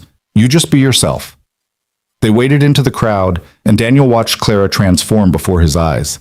Every introduction was smooth, every smile perfectly calibrated, every word chosen with strategic precision. She introduced Daniel as my partner, Daniel Reed. He's a structural engineer, absolutely brilliant with complex problems. The phrasing was deliberate, Daniel realized. Partner could mean professional or romantic, leaving just enough ambiguity to spark curiosity without providing definitive answers. Within 15 minutes, Daniel had met more vice presidents, senior executives, and board members than he'd encountered in his entire career. Names blurred together, but he focused on reading people the way he read structural diagrams, looking for weak points, stress indicators, signs of instability. He was shaking hands with a VP named Thomas something when he spotted Richard Garrett across the room. The man was exactly what Daniel had imagined. Mid-40s, expensive suit, the kind of effortless confidence that came from never having to fight for anything. He was talking to a cluster of board members, his body language relaxed and proprietary. Then his gaze landed on Daniel and Clara, and his expression shifted to something cold and calculating. There he is, Clara murmured, following Daniel's gaze. The enemy himself. He's watching us. Good, let him watch. Clara's voice was steel wrapped in silk. Come on. I see Margaret by the bar, time to start building our case. They made their way through the crowd, and Daniel felt Richard's eyes tracking their movement like a predator watching prey. The weight of surveillance was familiar now. He'd felt it for days through photos and messages. But experiencing it directly was different, more visceral, more threatening. Margaret Chen turned out to be a woman in her 60s with sharp eyes and an even sharper mind. She She greeted Clara with genuine warmth, then studied Daniel with unconcealed curiosity. "So this is the mysterious neighbor," Margaret said, her voice carrying the faint accent of someone who'd immigrated young but never quite lost their original cadence. "Clara's mentioned you." "She has?" Daniel glanced at Clara, surprised. "I mentioned that I had a friend helping me with a situation," Clara said carefully. "Margaret's been a mentor to me. She knows about Richard's campaign." Margaret's expression darkened. "What I know is that Richard Garrett is a mediocre executive trading on family connections and willing to destroy talented people to protect his unearned advantages. What I don't know is proof of his tactics." Her gaze sharpened on Daniel. "Clara says you've been documenting harassment. Is that true?" Daniel pulled out his phone, pulling up the evidence folder. Messages, photos, timestamps, patterns of surveillance, everything that's happened over the past week. Margaret studied the screen, her expression growing increasingly grim. "This is extensive. But without proof linking it to Richard, we're working on that," Clara interrupted. "Tonight, we're going to make him reveal himself." "How?" Clara explained the plan in quick, quiet terms. The public acknowledgement of their relationship, the calculated provocation, the hope that Richard's ego would push him to gloat in a way that exposed his involvement. Margaret listened without interruption, her face unreadable. When Clara finished, Margaret was quiet for a long moment. Then she nodded. "I'll help. But Daniel, you need to understand something. If this goes wrong, the fallout will be significant. Richard has powerful allies on the board. If you accuse him without ironclad proof, they'll destroy your credibility and Clara's career in the process." "I understand," Daniel said steadily. "We're doing it anyway." Margaret's smile was approving. "Then let's make sure we do it right. I'll position myself near Richard during dinner. If he says anything incriminating, I'll be close enough to hear and corroborate." She turned to Clara. "But you need to be prepared for the possibility that even with proof, the board might not act. Corporate politics are ugly, and Richard's father still has influence." "I know," Clara said quietly. "But at least we'll have tried." "That's all we can ever do," Margaret agreed. She raised her glass in a small salute. "To truth and justice, may they occasionally prevail over power and privilege." They touched glasses, a small gesture of solidarity, and then the chimes rang announcing dinner. The crowd began moving toward their assigned tables, and Daniel felt his pulse quicken. This was it. The performance was about to begin, and there was no more time for preparation or second-guessing. Clara led him to a table near the front, marked with elegant calligraphy. Table 3, Executive Leadership. They were seated with 4 other couples, all senior executives and their spouses. Richard Garrett was at table 1, 20 feet away, positioned to watch their every move.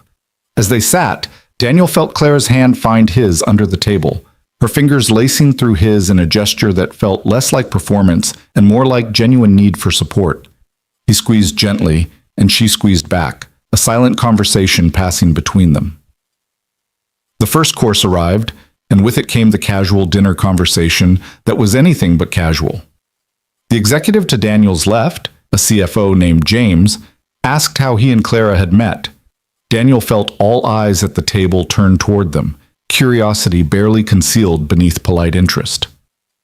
"We're neighbors," Daniel said, keeping his voice natural and easy. "Clara moved in about 8 months ago. We started talking, realized we had more in common than expected, and..." He glanced at Clara, letting genuine affection show in his expression. "Things developed from there." "How romantic," James's wife said, her tone suggesting she found it anything but. "Corporate executive and the boy next door. Very modern." The subtle condescension made Daniel's jaw tighten, but Clara's hand squeezed his again, a reminder to stay calm, stay on message. "Daniel's hardly a boy," Clara said smoothly. "He's a structural engineer with his own consulting firm. And honestly, after spending years surrounded by corporate politics, it's refreshing to be with someone whose first instinct is to build things rather than tear them down." The comment landed with perfect precision, and Daniel caught the flicker of understanding in James's eyes. This was Clara firing the first shot, establishing the narrative they wanted before Richard could twist it. Conversation continued through the second course, gradually easing from interrogation to genuine interest as Daniel shared stories about Emma and Clara spoke about discovering the challenges and joys of connecting with a single parent. They weren't performing anymore, Daniel realized. They were just talking, just being themselves, and it was working precisely because it was authentic. Across the room, Richard was watching with an expression that had shifted from calculating to frustrated. He'd expected desperation. Instead, he was seeing something that looked undeniably real. The main course arrived, and with it came the moment Daniel had been simultaneously dreading and anticipating. Richard Garrett stood, glass in hand, commanding attention with the easy authority of someone who'd never been denied.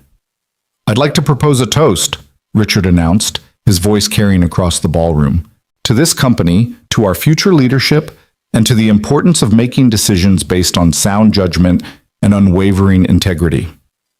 The words were innocuous, but the way Richard's eyes locked on Clara made the subtext crystal clear. This was a challenge, a provocation, a reminder that he believed he'd already won. Clara stood as well, her movement graceful and controlled. "I'll second that toast," she said clearly. "To sound judgment, integrity, and the courage to recognize that true leadership isn't inherited. It's earned through dedication, merit, and the refusal to compromise one's ethics even when taking the easy path is tempting." The ballroom had gone silent. Everyone recognized what they were witnessing, a confrontation wrapped in corporate courtesy, two rivals facing off with words as weapons. Richard's smile was sharp. "Well said, Clara, though I hope we all remember that consistency matters as much as courage. Leaders whose personal lives reflect the same stability as their professional performance inspire confidence. Don't you agree?" "Absolutely," Clara replied without hesitation, "which is why I'm grateful to have found someone who reminds me that life shouldn't be all work and no connection. Balance, after all, is the true mark of mature leadership." She sat down, her hand finding Daniel's again under the table, and the room erupted in conversation. Richard's expression had hardened, his carefully crafted narrative disrupted by Clara's refusal to be shamed. Margaret caught Daniel's eye from her table and gave a small nod. She'd heard, she'd seen, and she understood. The trap was set. Now they just had to wait for Richard to spring it. Dinner continued with mounting tension beneath the surface courtesy. Daniel could feel the room's attention shifting between their table and Richard's, corporate warfare playing out in glances and carefully chosen words. When dessert finally arrived, Daniel was wound so tight he could barely taste the chocolate, whatever it was, on his plate. Then Richard made his move. He approached their table during coffee service, his smile perfectly pleasant and completely venomous. "Clara, could I speak with you privately? Just a quick word about Monday's executive meeting." "Of course," Clara said, already standing. She glanced at Daniel. "I'll be right back."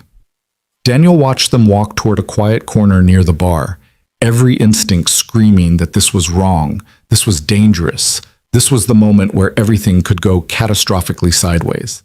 He pulled out his phone, activating the voice recorder with practiced casualness, and stood. "Excuse me," he murmured to the table. "Restroom." He moved through the crowd with deliberate purpose, positioning himself near enough to Clara and Richard to hear, but far enough to avoid seeming like he was eavesdropping. Margaret was already there, nursing a drink at the bar, with the kind of strategic positioning that suggested she'd had the same thought. Richard's voice carried just enough for Daniel to hear. "That was quite a performance at dinner, very touching, but we both know the truth, don't we?" "And what truth is that?" Clara's voice was steady, controlled. "That you're desperate enough to manufacture a relationship to salvage your candidacy. That you've been running around with your neighbor, creating photo opportunities and crafting a narrative of domestic stability." Richard's laugh was cold. "Did you really think it would work? That a few carefully staged moments would erase legitimate concerns about your judgment?" "I think," Clara said carefully, "that my personal life is none of your business. And I think your obsession with it says more about your insecurity than my fitness for leadership." "My insecurity?" Richard's voice sharpened. "I'm not the one scrambling to create a fake boyfriend because I'm so consumed by work that I've forgotten how to have an actual life. Tell me, Clara, does he know this is temporary? That the moment the board makes their decision, and they will in my favor, you'll drop him like yesterday's strategy memo?" Daniel's hands clenched, but he forced himself to stay still, to keep recording. You seem very confident about the board's decision, Clara observed, almost like you know something I don't. I know that those photos of you sneaking around with your neighbor at all hours, looking desperate and unstable, painted a very clear picture. I know that the ethics complaint about misusing company time carried weight. I know that reasonable people have reasonable doubts about your priorities. Richard's voice dropped, triumphant and cruel. And I know that by Monday morning, I'll be announced as interim CSO while you face a comprehensive review of your professional conduct. There it was. Knowledge he shouldn't have. Details he couldn't know unless he was behind the surveillance, the photos, the entire harassment campaign. Clara's voice was ice. Those are very specific details, Richard, almost like you've been coordinating them personally. I don't know what you're implying. I'm implying that you've been so desperate to eliminate competition that you've engaged in harassment, stalking, and corporate misconduct. I'm implying that every photo, every message, every strategic leak came from you or people working on your behalf. Clara's voice gained strength, loud enough now that nearby conversations were pausing to listen. And I'm implying that when the board investigates, and they will investigate, all of this will come to light. Richard's laugh was sharp. Investigate with what evidence? Some blocked messages and photos taken from public property? Good luck proving anything, Clara. I've been very careful. Not careful enough, said Margaret Chen, stepping forward from the bar. I heard every word, Richard, and Daniel recorded it. Richard spun, his expression shifting from triumph to shock to rage in rapid sequence. You have no right. I have every right to document a conversation I'm part of, Daniel said calmly, stepping forward with his phone clearly visible. And you just admitted to orchestrating a harassment campaign against Clara. That's misconduct at minimum, possibly illegal depending on how the evidence shakes out. That recording won't hold up. It doesn't have to, Margaret interrupted. I'm a board member, and I just witnessed you admitting to corporate misconduct. That's enough to launch an immediate investigation and suspend your candidacy for CSO pending the outcome. The color drained from Richard's face. Around them, the conversations had stopped entirely. Half the ballroom was watching now, witnessing the confrontation with the kind of horrified fascination usually reserved for car accidents. You're bluffing, Richard said, but his voice had lost its confidence. You wouldn't dare. Watch me, Margaret said coldly. She pulled out her own phone, already dialing. James, it's Margaret. We have a situation at the gala that requires immediate board attention. Yes, tonight. Conference room A in 10 minutes. It's urgent. Richard's composure cracked completely. This is absurd. You're taking the word of a desperate candidate and her fake boyfriend over mine? Over a board recommendation that's already been approved? That recommendation was based on false information provided through misconduct, Margaret said sharply, which makes it invalid. The board will review all evidence and make a new determination based on actual facts rather than manufactured scandal. Richard looked around wildly, searching for support, but the executives watching wore expressions ranging from shock to disgust. No one stepped forward to defend him. In that moment, Daniel saw the reality dawn on Richard's face. He'd lost. Not just the promotion, but his reputation, his credibility, everything he'd risked to eliminate Clara. You'll regret this, Richard spat at Clara. All of you. This company will be better without you, Clara finished quietly. Goodbye, Richard. Security was already approaching, summoned by Margaret's call. Richard was escorted out with as much discretion as possible, but the damage to his image was complete and irreversible.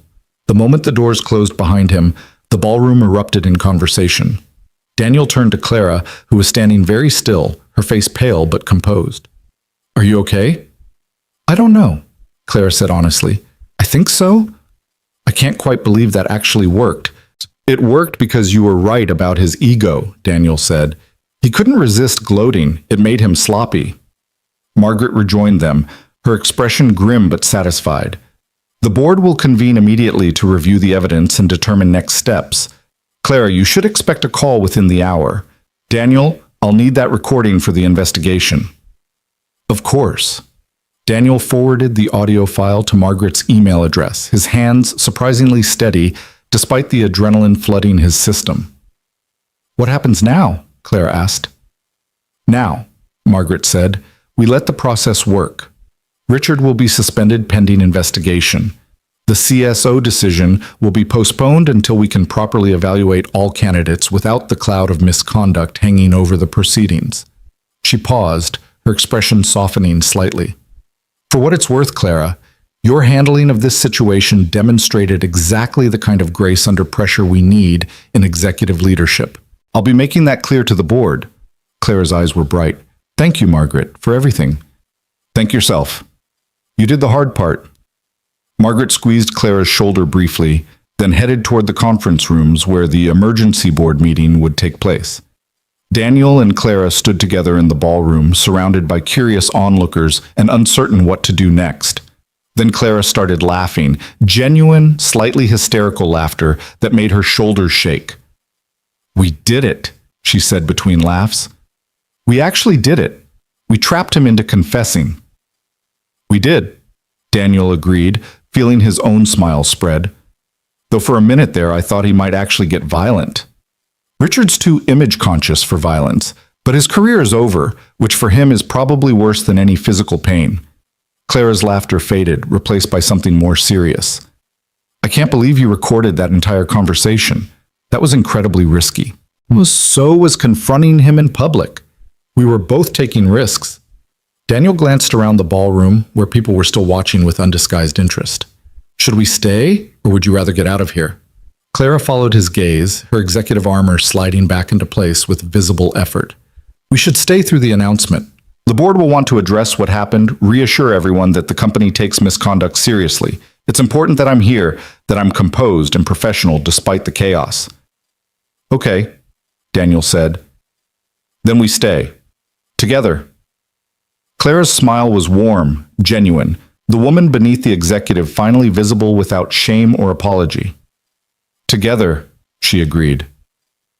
They stayed through the announcement, through the carefully worded statement about Richard's suspension and the investigation into allegations of misconduct, through the reassurances that the CSO decision would be made based solely on merit and qualifications. Clara handled every question with grace.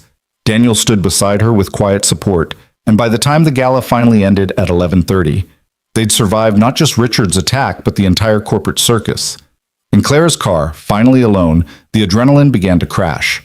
Clara's hands shook as she started the engine, and Daniel reached over to steady them. You're okay, he said quietly. We're okay. It's over. Is it? Clara's voice was small, vulnerable. Richard's suspended, but the investigation could take weeks. The board could still find a way to blame me for all of this. And even if they don't, even if I get the promotion, everyone now knows that I needed my neighbor to play fake boyfriend to appear stable enough for consideration.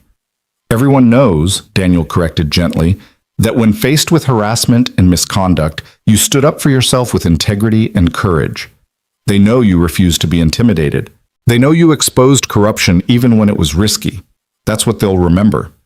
Clara pulled out of the parking lot, driving toward home with careful precision.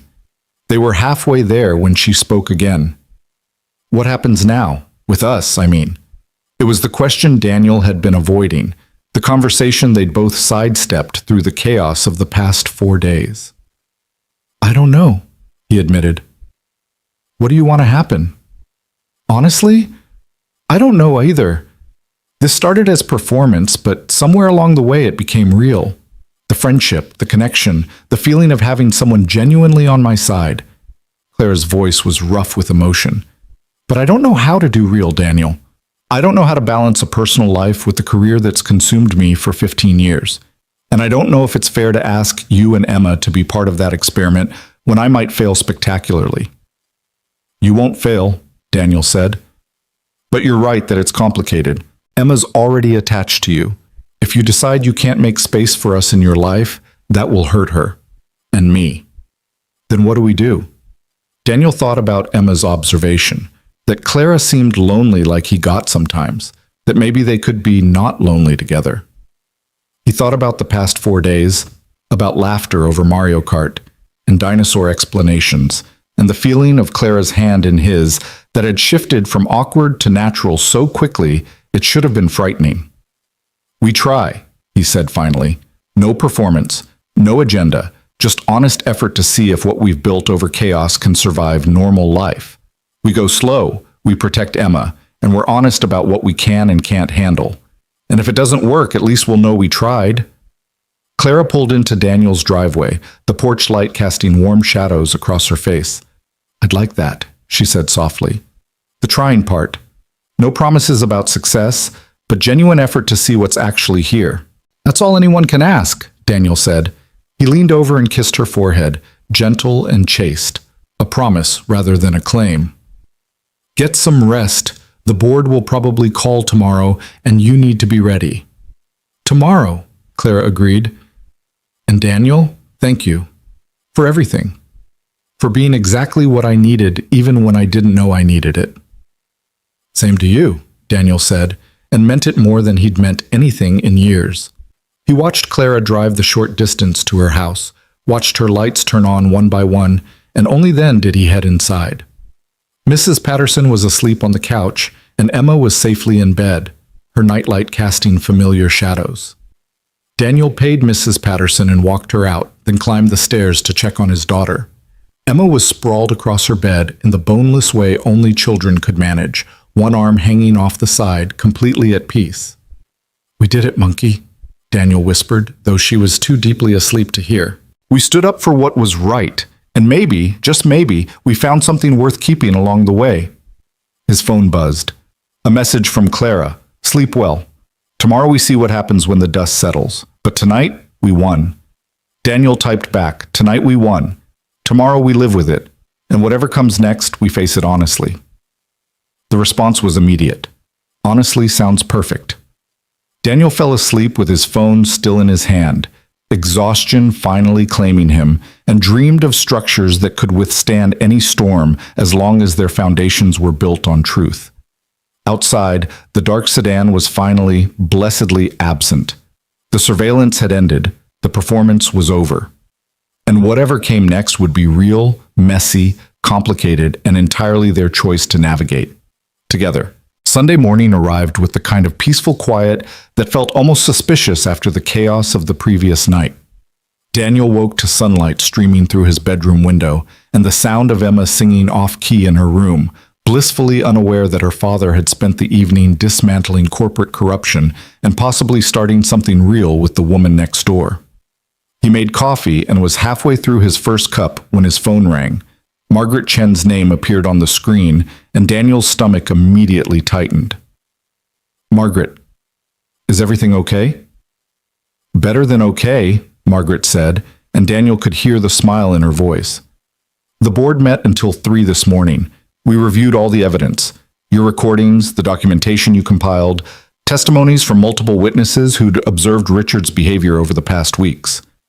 The investigation is officially open, and Richard Garrett has been terminated effective immediately." Terminated? Not just suspended?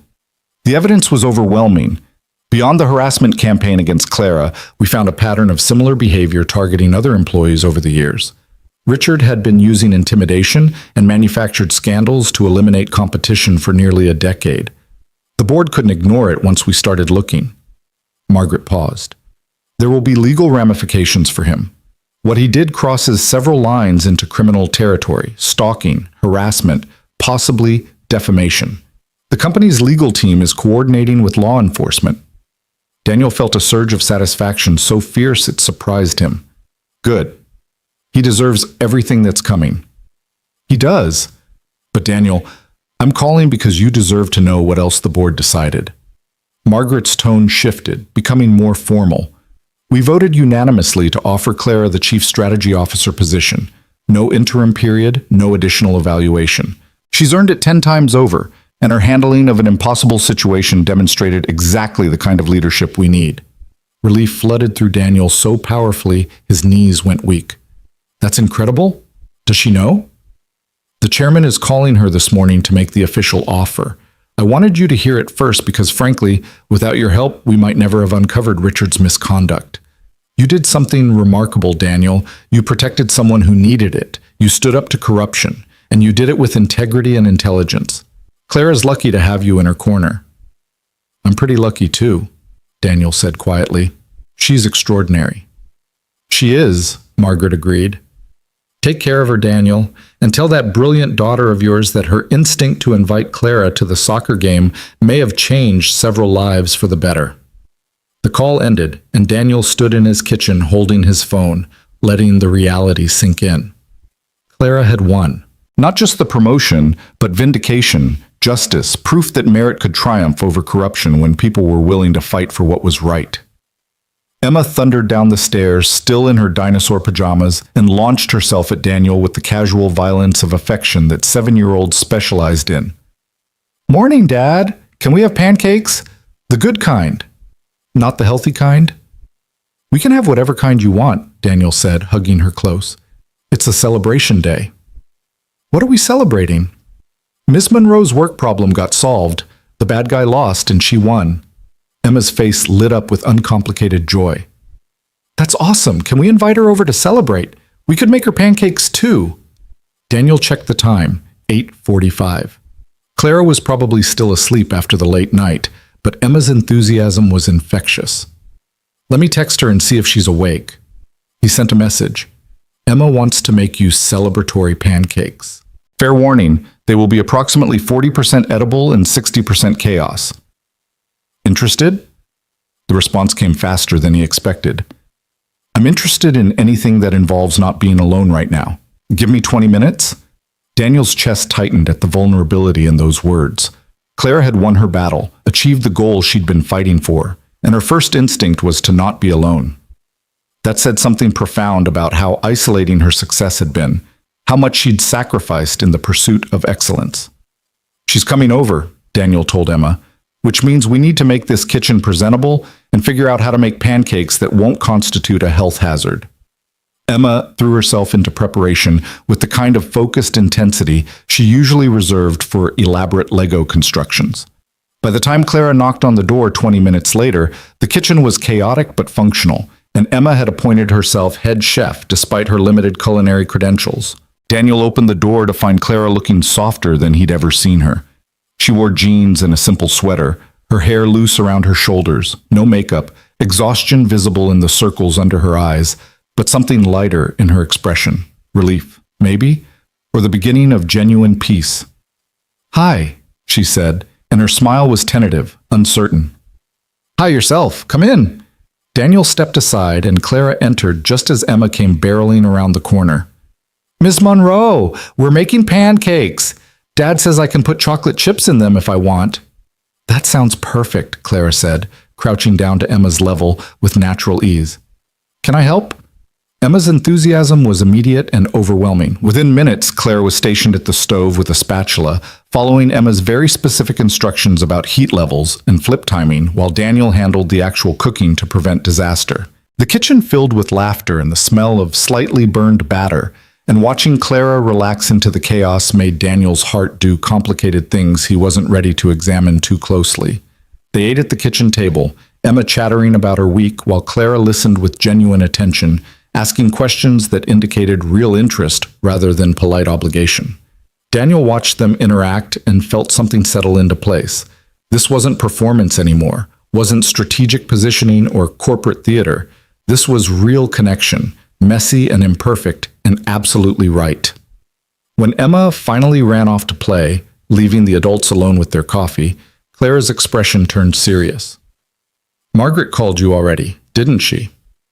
"She did," Daniel confirmed. "Congratulations, Chief Strategy Officer Monroe. You earned it." "Did I?" Clara's voice was soft, uncertain. "Or did I just survive Richard's attack through a combination of luck and your help?" "You earned it through 15 years of exceptional work, brilliant strategy, and refusing to let corruption win," Daniel said firmly. "Richard's termination doesn't diminish your achievement. It proves the system can still recognize merit when the corruption is exposed. You did that, Clara. You stood up, you fought back, and you won." Clara's eyes were bright with unshed tears. "I couldn't have done it without you." "Maybe not. But you would have found another way. You're too stubborn to let someone like Richard defeat you permanently." Daniel reached across the table, taking her hand in his. "The question now is what comes next? For you, for your career, for whatever this is between us." The board wants an answer by tomorrow about the CSO position, Clara said. It's everything I've worked for. The authority, the influence, the validation that I belong at that level. But it's also going to consume my life. More travel, longer hours, constant pressure to perform at an even higher level. I'd have even less time than I do now for anything resembling a personal life. Are you asking my permission? Daniel's tone was gentle, but direct. Because you don't need it. This is your decision, Clara. Your career, your choice. I'm not asking permission, Clara said. I'm asking if you think we can make this work. If there's a version of reality where I take this job and still have space in my life for you and Emma. Because I want both, Daniel. I want the career I've earned, but I also want this. Whatever this is that we've started building, I just don't know if it's possible to have everything. Daniel considered this seriously, his engineer's mind automatically calculating feasibility and structural integrity.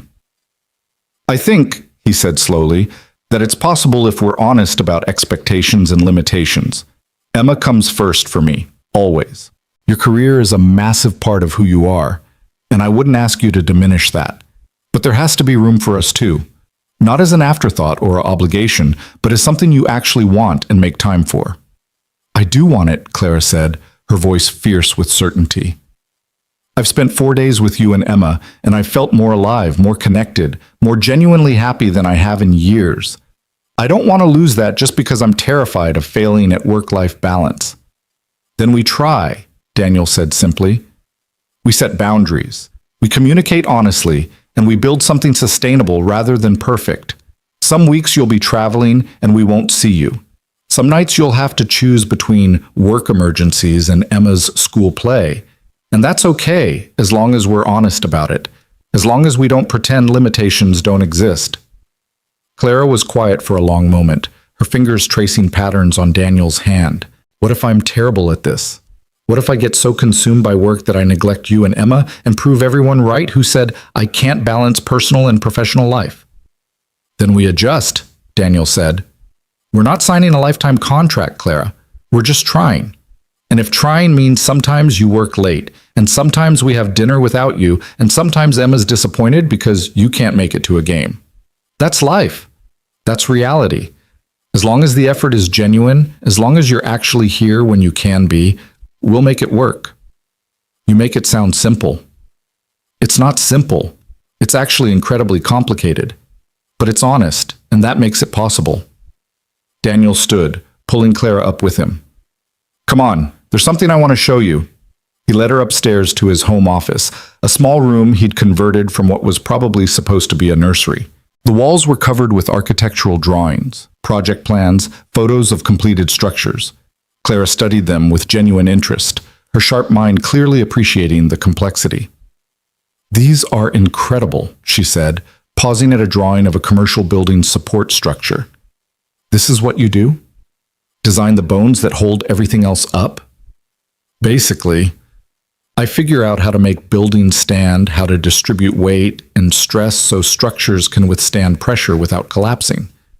Daniel gestured to the drawings. It's all about balance, Clara. Too much weight in one place, and the whole thing becomes unstable. Not enough support where it's needed, and critical systems fail. The key is finding the right distribution, accepting that some areas will bear more load than others, but making sure nothing gets overwhelmed to the point of collapse. Understanding dawned in Clara's eyes. You're making a metaphor. I'm making an observation, Daniel corrected with a slight smile. Your life is a structure, Clara. Right now, your career is bearing most of the load because that's where you've directed all your energy and support. But structures need multiple support points to remain stable long-term. If you want to add personal life to your architecture, we need to figure out how to distribute the weight so nothing collapses. And you think that's possible? I think it's necessary, Daniel said. Because brilliance in one area doesn't prevent burnout if everything else is neglected. You've proven you can build an extraordinary career. Now the question is whether you're willing to build an extraordinary life around it. Clara stepped closer, her expression vulnerable and open in a way that made Daniel's breath catch. I want to try. I'm terrified I'll fail, but I want to try. Then that's enough, Daniel said. We start from there and figure out the rest as we go. Clara kissed him then. Tentative at first, then deeper. A kiss that tasted like coffee and possibility, and the beginning of something neither of them could fully define, but both desperately wanted. When they pulled apart, Clara was smiling with genuine joy. "I should probably go home," she said reluctantly. "I need to call the board and officially accept the position, and I have about 1,000 emails to answer about last night's chaos." "Go," Daniel said. "Handle your business. But Clara, tonight come back for dinner. Nothing fancy, just the three of us. Let Emma celebrate with you properly." "I'd like that," Clara said softly. "I'd really like that." She left through the front door with her head high, purpose in her stride, and Daniel watched until she disappeared into her house. Then he headed back to the kitchen, where Emma was creating what appeared to be an elaborate fort out of couch cushions and blankets. "Is Ms. Monroe coming back?" Emma asked without looking up from her construction. "She is, for dinner tonight." "Good." Emma adjusted a pillow with critical precision. "I like when she's here. The house feels better." Daniel couldn't argue with that assessment. The house did feel better with Clara in it, fuller, warmer, more alive. He settled onto the couch to help with fort construction and let himself imagine a future where this became normal, where Clara's presence was a regular feature rather than an exceptional event. His phone buzzed throughout the afternoon. Messages from colleagues who'd heard about the gala drama, a call from his brother checking in, several texts from numbers he didn't recognize asking for comments about Richard Garrett's termination. Daniel ignored most of it, focusing instead on Emma and the simple pleasure of a Sunday with his daughter. At 4 o'clock, his phone rang with a number he did recognize. Clara, her voice tight with stress. "Daniel, I need help. Can you come over?" "What's wrong?" "Just come over, please." Daniel called Mrs. Patterson to watch Emma, then jogged the short distance to Clara's house. She opened the door before he could knock, her expression stricken. "The board called," Clara said without preamble. "They want me to start tomorrow, Monday morning, first day as CSO, full executive transition. Richard's termination left a vacuum they need filled immediately, and they want me in the role before the market opens." "Okay," Daniel said carefully. "That's fast, but it's good, right? Shows they trust you to handle the transition." "It's a disaster," Clara said, her voice rising with panic. "I'm not ready. I don't have a team in place. I don't have a strategy for the first 100 days. I don't have half the things I'd planned to prepare before taking this role. And now I have less than 24 hours to get ready for the most important position of my career while everyone watches to see if I'll fail spectacularly." Daniel recognized the spiral, panic feeding on itself, catastrophizing every challenge into an insurmountable obstacle. He'd seen it before in colleagues facing impossible deadlines, had experienced it himself in the weeks after Sarah's death when everything felt overwhelming. "Clara," he said firmly, taking her hands, "look at me. Breathe." "I can't breathe. I need to prepare. I need to "Breathe first, prepare second," Daniel interrupted. "Come on. In through your nose, out through your mouth. With me." Clara followed his lead reluctantly, her breathing gradually slowing from panicked gasps to something more controlled. When her hand stopped shaking, Daniel guided her to the couch. "Okay," he said calmly. "Let's break this down structurally. What are the actual critical tasks you need to accomplish before tomorrow morning? I need a transition plan, a communication strategy, a team structure. Those are categories, not tasks," Daniel interrupted. "Be specific. What's the single most critical thing you need to have ready by 9 a.m. tomorrow?" Clara thought for a moment, her executive mind kicking back into gear. "A statement for the company-wide meeting. The CEO is announcing my appointment and Richard's termination at 9. I need to address the entire organization about my vision and priorities." "Okay, that's concrete. What else?" "I need to meet with my new direct reports and establish authority without seeming like I'm overcompensating for the controversy. I need to review the current strategic initiatives Richard was leading and determine which ones to continue or kill. I need to handle the press inquiries that are already flooding in about last night's drama." Daniel pulled out his phone and opened a notes app. "Let's make a list. Prioritize by what absolutely must happen tomorrow versus what can wait 48 hours versus what you can delegate." They spent the next 2 hours working through Clara's panic with systematic precision, breaking overwhelming chaos into manageable tasks. Daniel asked questions, challenged assumptions, helped Clara identify what was actually critical versus what was fear masquerading as necessity. By 6 o'clock, they had a clear plan, speech outline prepared, key meetings scheduled, delegation strategy identified, realistic expectations set. Clara leaned back against the couch, exhaustion visible in every line of her body, but the panic gone from her eyes. How did you do that? Do what? Take my spiral and turn it into something I can actually handle. I was completely overwhelmed, and now I feel like tomorrow might actually be survivable. That's what I do, Daniel said simply. Break complex problems into component parts and solve them systematically. Works for buildings, works for panicked executives, apparently. Clara's laugh was watery but genuine. I'm supposed to be the strategic thinker. I should be able to handle this without falling apart. You're human, Clara. Humans fall apart sometimes under pressure. The strength isn't in never struggling, it's in accepting help when you need it. Daniel checked his watch. It's 6 o'clock. You said you needed tonight to prepare, so I should go. Give you space to work. Wait, Clara said quickly. What about dinner? You said we were having dinner together tonight. That was before your timeline collapsed, Daniel said gently. You've got work to do, and that's okay. We'll celebrate another night. Clara's expression crumpled slightly, disappointment warring with obligation. I wanted tonight. I wanted normal and simple and Emma's enthusiasm and your terrible jokes. I wanted to not be the executive for just a few hours. Then don't be, Daniel said. Come over at 7. Eat with us. Take a break from the chaos. Then go back to preparing when you need to. You'll work better with food in your system and a mental reset anyway. I shouldn't. You should, Daniel interrupted. Because balance, remember? Work is important, but so is taking care of yourself and honoring commitments to people who matter. You matter to Emma, and to me. So come to dinner. Clara held his gaze for a long moment, then nodded. Okay, 7 o'clock, but I'll need to leave by 8:30 to finish preparing. That's fine. We'll take what we can get. Daniel stood, heading for the door. And Clara? You're going to be extraordinary tomorrow. Not because you're perfectly prepared, but because you're brilliant and capable, and you've already proven you can handle whatever gets thrown at you. Trust that. He left before Clara could respond, jogging back to his house where Emma was helping Mrs. Patterson make cookies with dubious success. After thanking Mrs. Patterson and sending her home, Daniel focused on dinner. Nothing fancy, just pasta and salad and garlic bread, comfort food that didn't require extensive preparation. Clara arrived at 7 o'clock exactly, and Emma's delighted greeting was worth every compromise. They ate at the kitchen table with Emma dominating conversation, and Daniel watched Clara slowly relax, the executive armor sliding away to reveal the woman underneath, who laughed at Emma's jokes and helped clear dishes without being asked.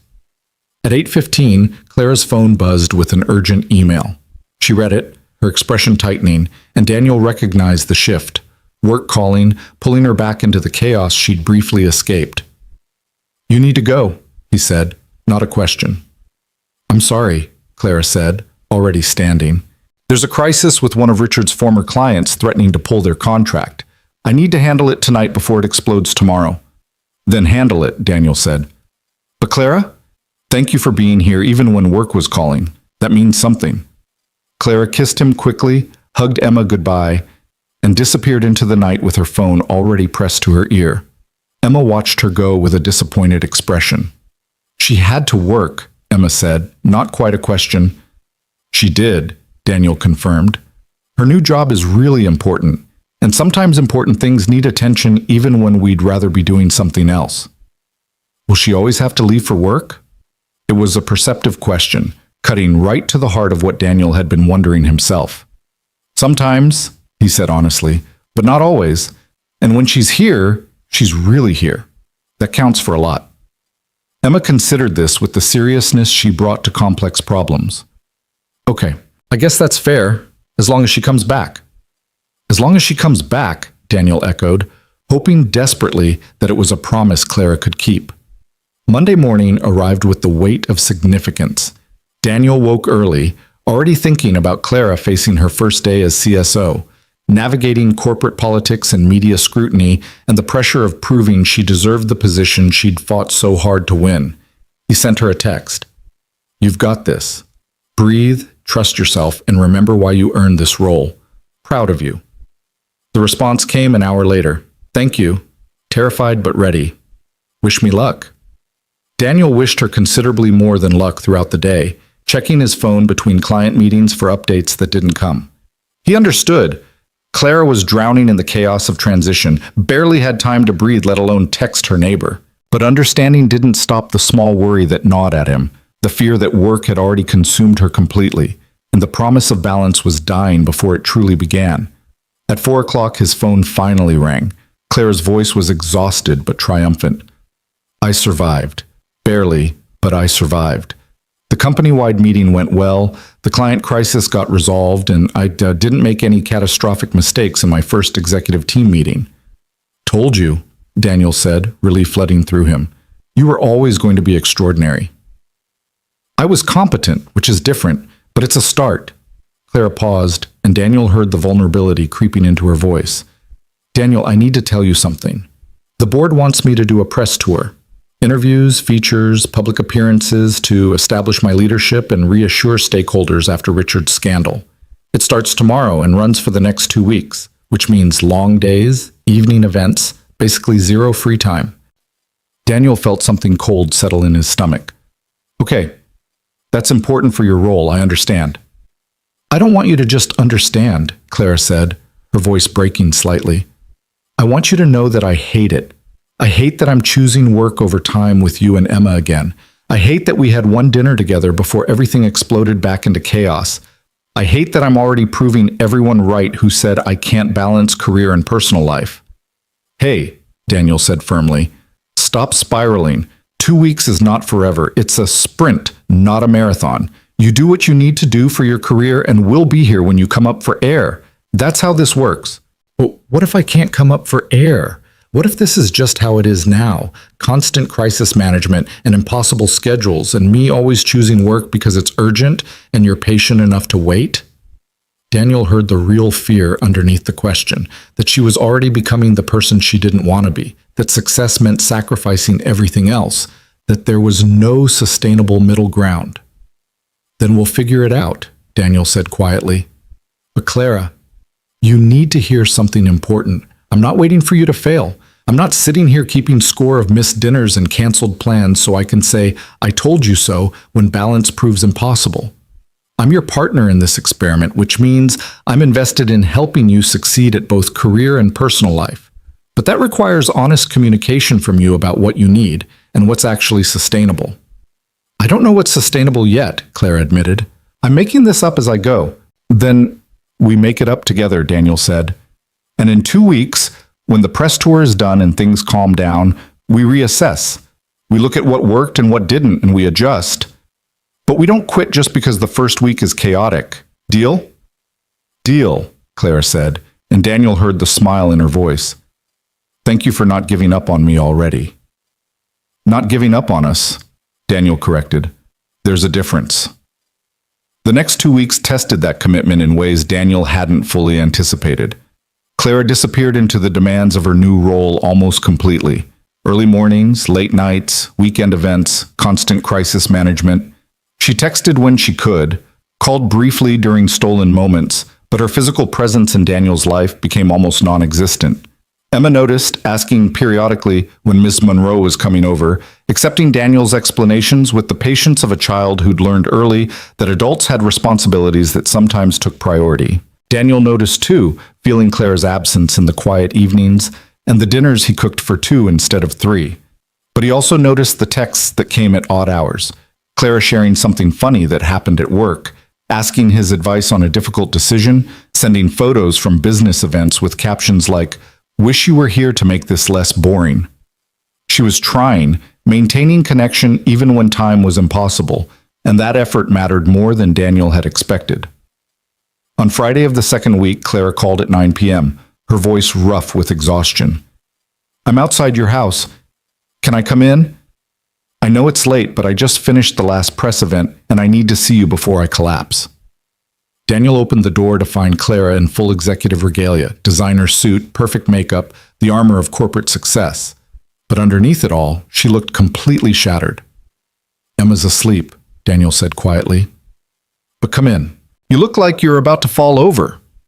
Clara stumbled inside, kicking off her heels with a groan of relief. 2 weeks! I've been CSO for 2 weeks and I feel like I've aged 10 years. How do people sustain this? "They don't," Daniel said bluntly. "Or they burn out and pretend they're fine until something breaks catastrophically. Come on, sit down." He guided Clara to the couch, and she collapsed onto it with the boneless exhaustion of someone who'd pushed past all reasonable limits. Daniel disappeared into the kitchen, returning with water and the leftover pasta from dinner. "Eat," he ordered. "When's the last time you had actual food?" "Breakfast, maybe? There was a working lunch, but I don't think protein bars count." Clara accepted the plate and ate mechanically, too tired to taste anything but clearly desperate for fuel. Daniel sat beside her, close but not crowding, and waited. When Clara finally set down the empty plate, she turned to him with eyes bright with tears. "I'm failing," she said flatly. "I'm succeeding spectacularly at work. The board is thrilled, the press coverage is positive. I'm establishing authority and vision and everything I'm supposed to be doing, but I'm completely failing at life. I've barely seen you. I haven't seen Emma at all. I'm working 16-hour days and it's still not enough. I don't know how to do this, Daniel.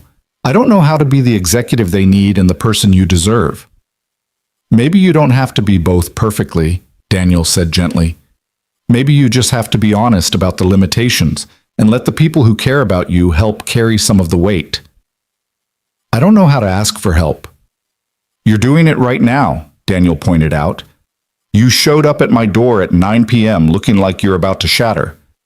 That's asking for help without words, so let me help. What do you need?" Clara was quiet for a long moment. When she spoke, her voice was small and vulnerable. "I need to not be the CSO for a few hours. I need to just be Clara, regular person who's allowed to be tired and overwhelmed and not have all the answers. Can I stay tonight? Just sleep on your couch or in the guest room, somewhere that's not my empty house where work is always calling?" "You can stay," Daniel said, "but not on the couch. Guest room, and I'll make sure you actually sleep instead of checking email at 3 a.m. Clara's laugh was watery. "You know me too well already." "I'm learning," Daniel corrected. He stood, offering his hand.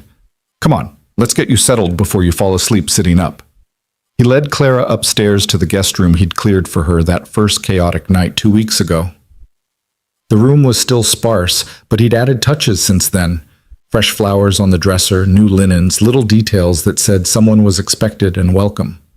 Clara noticed her expression softening. "You prepared this for me. I was hoping you'd need it eventually," Daniel admitted. "You work too hard to sustain that pace indefinitely. Figured you'd need a refuge at some point." "It's perfect," Clara said quietly. She turned to Daniel, vulnerable and open. "Thank you for not giving up on me during these insane weeks, for understanding when I disappeared into work, for being exactly what I needed even when I couldn't articulate it. That's what partnership looks like," Daniel said simply. "Now get some sleep. Tomorrow's Saturday, no work emergencies allowed. You're spending the day with me and Emma doing absolutely nothing productive." "I can't just take a day off." "You can and you will," Daniel interrupted firmly. "The company survived before you were CSO. It'll survive if you take one Saturday to remember what life outside work looks like. This isn't negotiable, Clara. You're running yourself into the ground, and that helps no one." Clara looked like she wanted to argue, but exhaustion won. "Okay, one day, but I'll need to check emails. 1 hour in the morning, that's it. The rest of the day is ours." Daniel kissed her forehead gently. "Sleep now. Everything else can wait." He left Clara in the guest room and headed to bed himself, but sleep was elusive.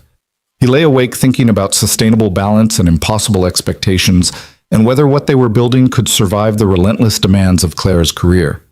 There were no easy answers, only the commitment to keep trying and the hope that effort would be enough. Saturday morning arrived with Emma's delighted discovery that Ms. Monroe was sleeping in the guest room. Her excited whispers woke Daniel at 7, and he found her hovering outside Clara's door like a puppy waiting for its owner. "Let her sleep, monkey. She's really tired from work." "But it's Saturday. We could do fun things." We will, Daniel promised. But first, breakfast. Quietly. They made pancakes together, more successfully than Clara's first attempt, and the smell must have woken her because she appeared in the kitchen doorway at 8:30, still wearing yesterday's clothes, but looking marginally more human. "Good morning," she said, her voice rough with sleep. "Something smells incredible." Emma lit up like a supernova. "Ms. Monroe, you stayed over. Are you going to stay all day? Dad says we can do fun things." "I'd love to stay all day," Clara said, and the genuine pleasure in her voice made Daniel's chest tight. "What kind of fun things?" Emma's enthusiasm was immediate and comprehensive. The park, the library, maybe ice cream, definitely the playground, possibly the science museum if there was time. Clara listened with patient attention, and Daniel watched something remarkable happen. The executive armor stripped completely away, leaving just Clara, regular person who was allowed to want simple pleasures and uncomplicated joy. They spent the day doing exactly nothing productive. The park where Emma played on swings while Daniel and Clara sat on a bench talking about everything except work. The library where Emma checked out approximately 15 books and Clara browsed the fiction section with the kind of leisure she probably hadn't experienced in years. Ice cream at the shop downtown where Emma got chocolate everywhere and Clara laughed with unself-conscious delight. By late afternoon, they were back at Daniel's house, sprawled in the living room in comfortable exhaustion. Emma was reading one of her library books. Clara was half asleep against Daniel's shoulder, and the house felt full in exactly the right way. "This is nice," Clara murmured, her voice drowsy. "I'd forgotten what nice feels like without agenda or obligation attached." "Get used to it," Daniel said quietly, "because this is what balance looks like. Not perfect, not constant, but real when it happens." Clara tilted her head to look at him, her eyes serious despite the exhaustion. "I want this to work, Daniel. Not just the trying part, but the actual succeeding part. I want to build a life that includes my career and you and Emma and moments like this that remind me why any of it matters." "Then we'll build it," Daniel said simply. "One day at a time, one choice at a time, one commitment to showing up when it counts." Emma looked up from her book. "Are you guys talking about grown-up stuff?" "Sort of," Daniel admitted. "Why?" "Because I want Miss Monroe to stay," Emma said, with the blunt honesty children excelled at. "Not just visiting sometimes, but like really stay. Is that okay to want?" Clara's breath caught, and Daniel felt her tense beside him. This was the question they'd been dancing around for 2 weeks. What did trying actually mean in concrete terms? What were they building toward? "It's absolutely okay to want that," Clara said carefully.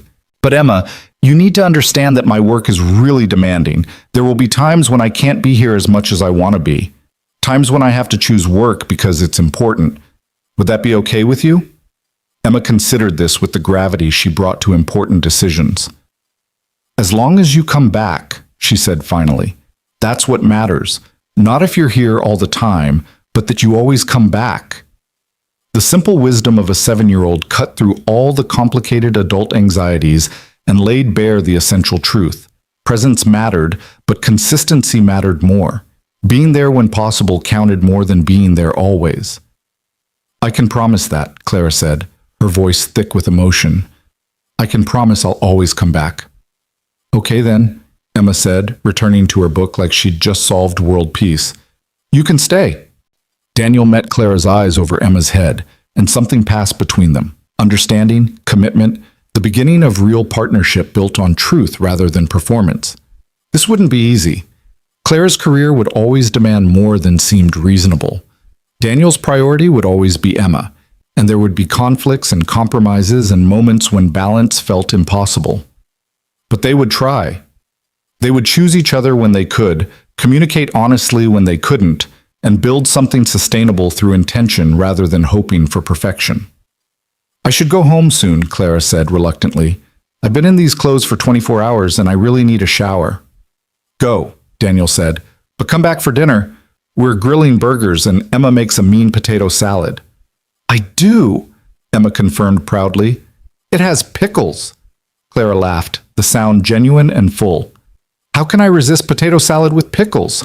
I'll be back at 6. Ma.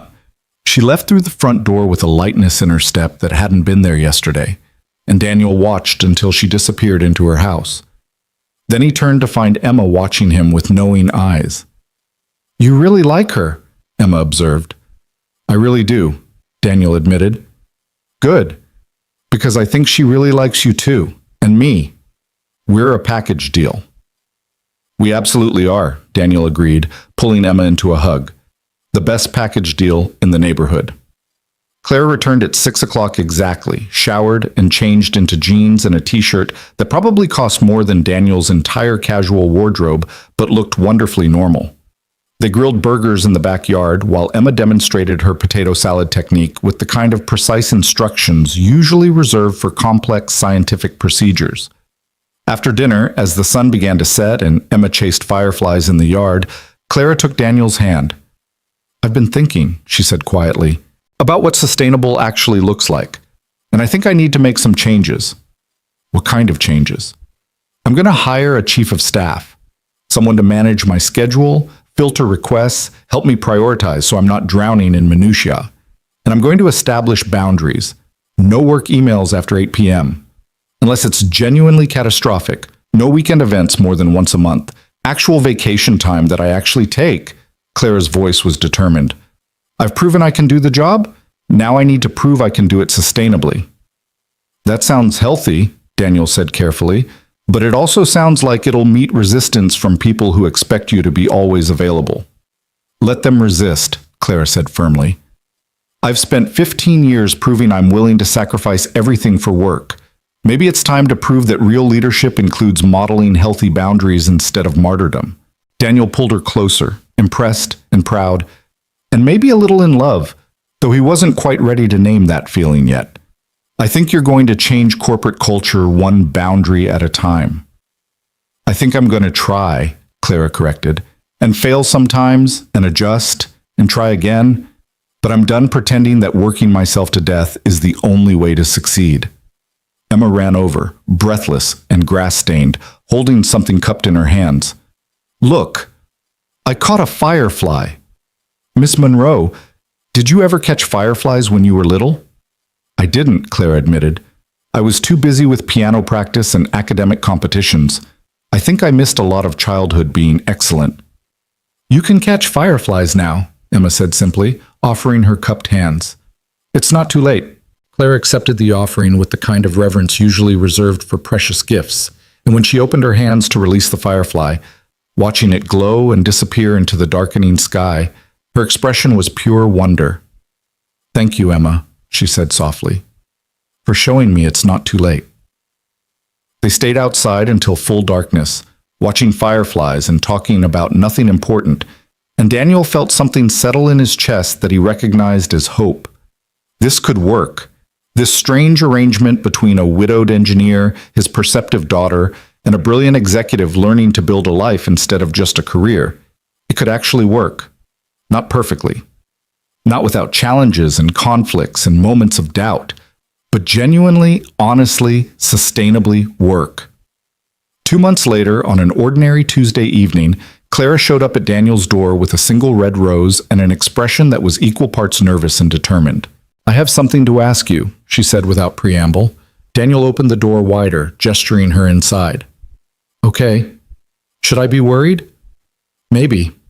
Probably not. I don't know." Clara took a breath, centering herself. "I've been thinking about what we talked about building something sustainable. And I realize that I've been treating this house, your house, like a refuge I visit when I need to remember how to be human. But I want more than that." "What do you want?" "I want to stop visiting," Clara said, her voice gaining strength. "I want to be part of this. Not a guest, not someone who shows up for dinner and leaves before Emma's bedtime, but an actual partner in building a life together. I want mornings where I help make Emma's lunch, and evenings where I'm just here, present, part of the family rhythm instead of an occasional addition to it." Daniel's heart was pounding, hope and fear warring in equal measure. "Clara, are you asking to move in?"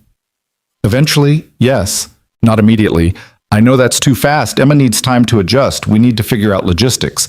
But I'm asking if you're open to the possibility. If you can see a future where this stops being two separate houses and starts being one shared home. Daniel thought about the past 2 months, Clara establishing boundaries at work and mostly keeping them. Weekly dinners that became a standing tradition. Emma's soccer games where Clara showed up in business attire straight from the office, cheering loudly and badly. Quiet evenings where they worked side by side. Daniel on project plans, Clara on strategy documents, comfortable in shared silence. It hadn't been perfect. Clara had missed dinners when crises erupted. Daniel had gotten frustrated when work consumed her attention during promised quality time. Emma had been disappointed when Clara's travel schedule conflicted with school events, but they'd communicated through the conflicts, adjusted expectations, and kept choosing each other even when it was difficult. "I can see that future," Daniel said quietly. "I want that future. But Emma gets a vote too. This is her home, her stability. We need her blessing before we make any concrete plans." "Of course," Clara agreed immediately. "I wouldn't want it any other way."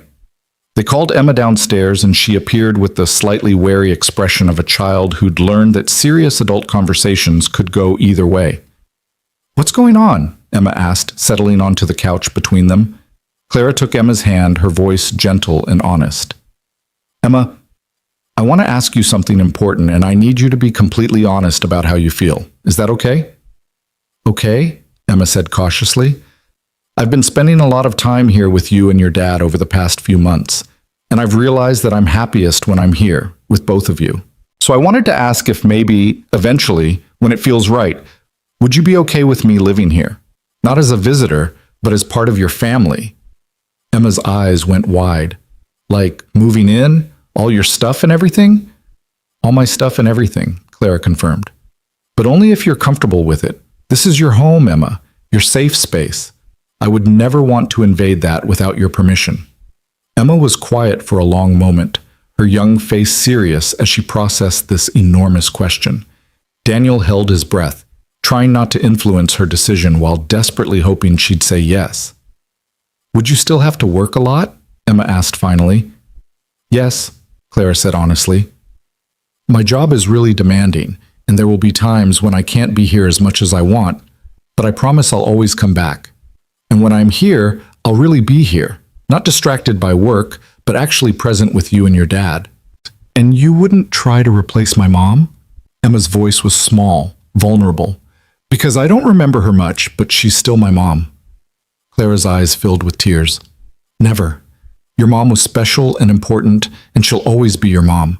I'm not trying to replace her, Emma. I'm just hoping to be someone else who cares about you and wants to be part of your life. Is that okay?" Emma studied Clara with that unnerving perception children sometimes had. "Do you love my dad?" Clara glanced at Daniel, her expression vulnerable and open. "I do," she said softly. "Very much. And do you love me?" "I do," Clara said, her voice thick with emotion. "You're brilliant and funny, and you've taught me so much about what actually matters. I love you, Emma." Emma nodded, satisfied. "Okay, then you can move in. But I get to help you unpack, and you have to come to all my soccer games, even the boring ones. And you have to learn how to make pancakes the right way without burning them." Clara laughed through tears. "Deal. All of those things. I promise." Emma launched herself at Clara, hugging her with the unself-conscious affection of childhood, and Daniel watched his daughter and the woman he loved embrace and felt his heart crack open with joy so fierce it almost hurt.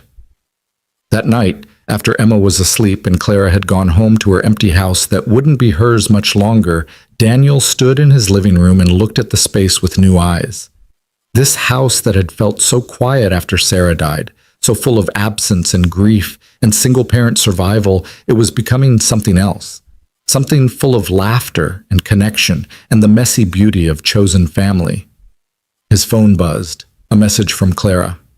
"Thank you for giving me a chance to build something real, for showing me that success doesn't require sacrifice of everything else, for being exactly what I needed even when I didn't know I needed it. I love you," Daniel typed back. "I love you too. Welcome home." 3 months later, on a Saturday morning that felt almost perfect, Clara officially moved in. Not all at once. She kept her house for another 6 months, maintaining the option to retreat if the experiment failed catastrophically. But her clothes appeared in Daniel's closet, her toiletries in the bathroom, her books on the shelves alongside his engineering texts and Emma's children's literature. The transition wasn't seamless. They fought about closet space and decorating choices and whose turn it was to handle Emma's school pickup when work schedules conflicted.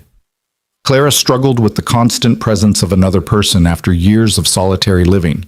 Daniel struggled with sharing decisions he'd made alone for 4 years. Emma struggled with adjusting to a new family dynamic and occasionally resented Clara's presence in space that had been just father and daughter. But they worked through it. They communicated, compromised, and committed to choosing each other even when it was hard. Clara hired that chief of staff and enforced her boundaries ruthlessly, carving out time for family that was sacred and inviolable. Daniel learned to ask for help instead of carrying everything himself. Emma learned that love wasn't finite. Loving Clara didn't diminish love for her absent mother, and having Clara in her life made it fuller rather than replacing what was lost. 1 year after Clara had knocked on Daniel's door in the rain, desperate and determined, they were a family. Imperfect, complicated, built on honesty rather than performance, and absolutely worth every struggle. On the anniversary of that rainy night, Daniel woke to find Clara already up, coffee made, sitting at the kitchen table with that same leather portfolio she'd brought to their first practice session.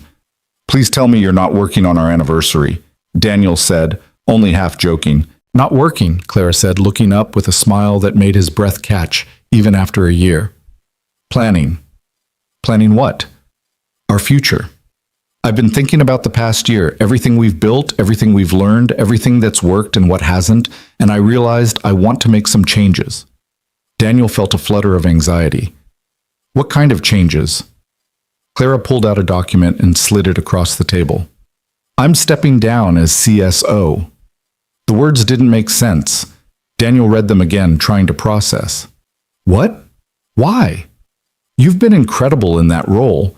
The company's thriving, the board loves you, you've revolutionized their strategic approach." "And I've proven everything I needed to prove," Clara interrupted gently. "I can do the job. I can do it brilliantly. But I don't want to do it for the next 20 years at the expense of everything else. So I'm transitioning to a senior advisory role, part-time, flexible schedule, still meaningful work, but not all-consuming." "Clara, you don't have to sacrifice your career for us." "I'm not sacrificing," Clara said firmly. "I'm choosing. There's a difference. I spent 15 years building a career that left no room for anything else. Now I want to build a life that includes meaningful work and family and time to actually exist outside of performance and achievement. That's not sacrifice, Daniel. That's evolution." Daniel studied her, looking for signs of resentment or regret, but found only certainty. "You're sure about this?" "Completely. I've spent the past year learning what actually makes me happy. And it's not just professional success. It's Saturday mornings with Emma teaching me pancake techniques. It's evenings helping you with project calculations, even though I don't fully understand engineering math. It's being here, present, part of something bigger than my resume." Claire took his hand. "I'm not giving up ambition. I'm redirecting it toward building something that lasts." "What does Emma think?" "She doesn't know yet. I wanted to tell you first." Clara's smile was soft. "But I think she'll be happy. She keeps asking when I'll be able to come on field trips and volunteer at school and do the things other kids' parents do. Now I actually can." Daniel pulled Clara into his arms, overwhelmed with love and gratitude and awe at her courage to choose something different than the path she'd been running for 15 years. "I'm so proud of you for knowing what you want and having the strength to pursue it, even when it means letting go of what you fought for." "I fought for the wrong things," Clara said quietly, "or the right things in isolation. Now I'm fighting for balance, for wholeness, for a life that's measured in connections instead of achievements." They stood like that for a long moment, holding each other in the morning light, and Daniel felt the shift of something fundamental falling into place. This was what they'd been building toward. Not Clara conforming to his life or Daniel accommodating her career, but both of them choosing something new together. Emma thundered down the stairs, still in pajamas, and stopped short when she saw them. "Are you guys being mushy again?" "Extremely mushy," Daniel confirmed. "Clara has news." Clara crouched down to Emma's level, her expression open and honest. I'm changing jobs, moving to part-time work that gives me more time to be here with you and your dad. What do you think? Emma's face lit up with uncomplicated joy. Does that mean you can come to the science fair and the winter concert and help with my book report about dinosaurs? All of those things, Clara promised. Every single one. Emma threw herself at Clara with the force of absolute delight, and Daniel watched his daughter and the woman he loved embrace and felt complete in a way he hadn't experienced since Sarah died. This wasn't replacement of what was lost. It was building something new on foundations of grief and healing and the courage to try again. 6 months later, Clara sold her house and made Daniel's home officially theirs. They renovated the master bedroom, turned Clara's old home office into a proper guest room, and created a study where they could work side by side on evenings when both had projects demanding attention. Emma adjusted to being part of a two-parent household with the resilience of childhood, occasionally testing boundaries but mostly reveling in the expanded love and attention. Clara learned to navigate elementary school politics and soccer mom dynamics with the same strategic brilliance she'd brought to corporate boardrooms. Daniel learned to share responsibility and accept help and trust that his daughter was safe and loved, even when he wasn't solely in charge. 2 years after that rainy night, on Emma's 10th birthday, Daniel found Clara sitting on the back porch watching the party preparations with an expression of profound contentment. "What are you thinking about?" he asked, settling beside her. "How different my life is from what I planned," Clara said simply. 2 years ago, I thought success meant a corner office and executive authority, and the respect that came from professional achievement. I thought personal life was optional, something other people needed, but I could do without. And now? Now I know I was wrong about almost everything, Clara said with a slight laugh. Success isn't a title or a salary, it's Emma's laughter when we make terrible jokes. It's Saturday mornings where we don't schedule anything and just exist together. It's you bringing me coffee exactly how I like it without me having to ask. It's building something that matters more than any strategic initiative ever could. Daniel took her hand, lacing their fingers together in a gesture that had become as natural as breathing. No regrets? About stepping back from the CSO role? None. About finding you and Emma and this life we've built? Not even for a second. Clara turned to him, her eyes bright with emotion. You saved me, Daniel, not from Richard. I could have survived his attack eventually. You saved me from a life of hollow achievement and isolation disguised as success. You showed me what actually matters. You saved yourself, Daniel corrected gently. You chose to try something different. You chose to open your door when I knocked, metaphorically and literally. You chose to build something real instead of performing something perfect. That was all you. We saved each other then, Clara said, and it felt like truth. Two lonely people who learned that connection was worth the risk of vulnerability. Emma called from inside, cake time, present opening, the beautiful chaos of childhood celebration. Daniel and Clara stood together, hands linked, and walked inside to join their daughter in marking another year of growth and joy and life lived fully instead of just survived. That night, after Emma was asleep and the house was clean, and they were alone in their shared bedroom, Clara turned to Daniel with an expression he'd learned to recognize, vulnerable but determined, scared but committed.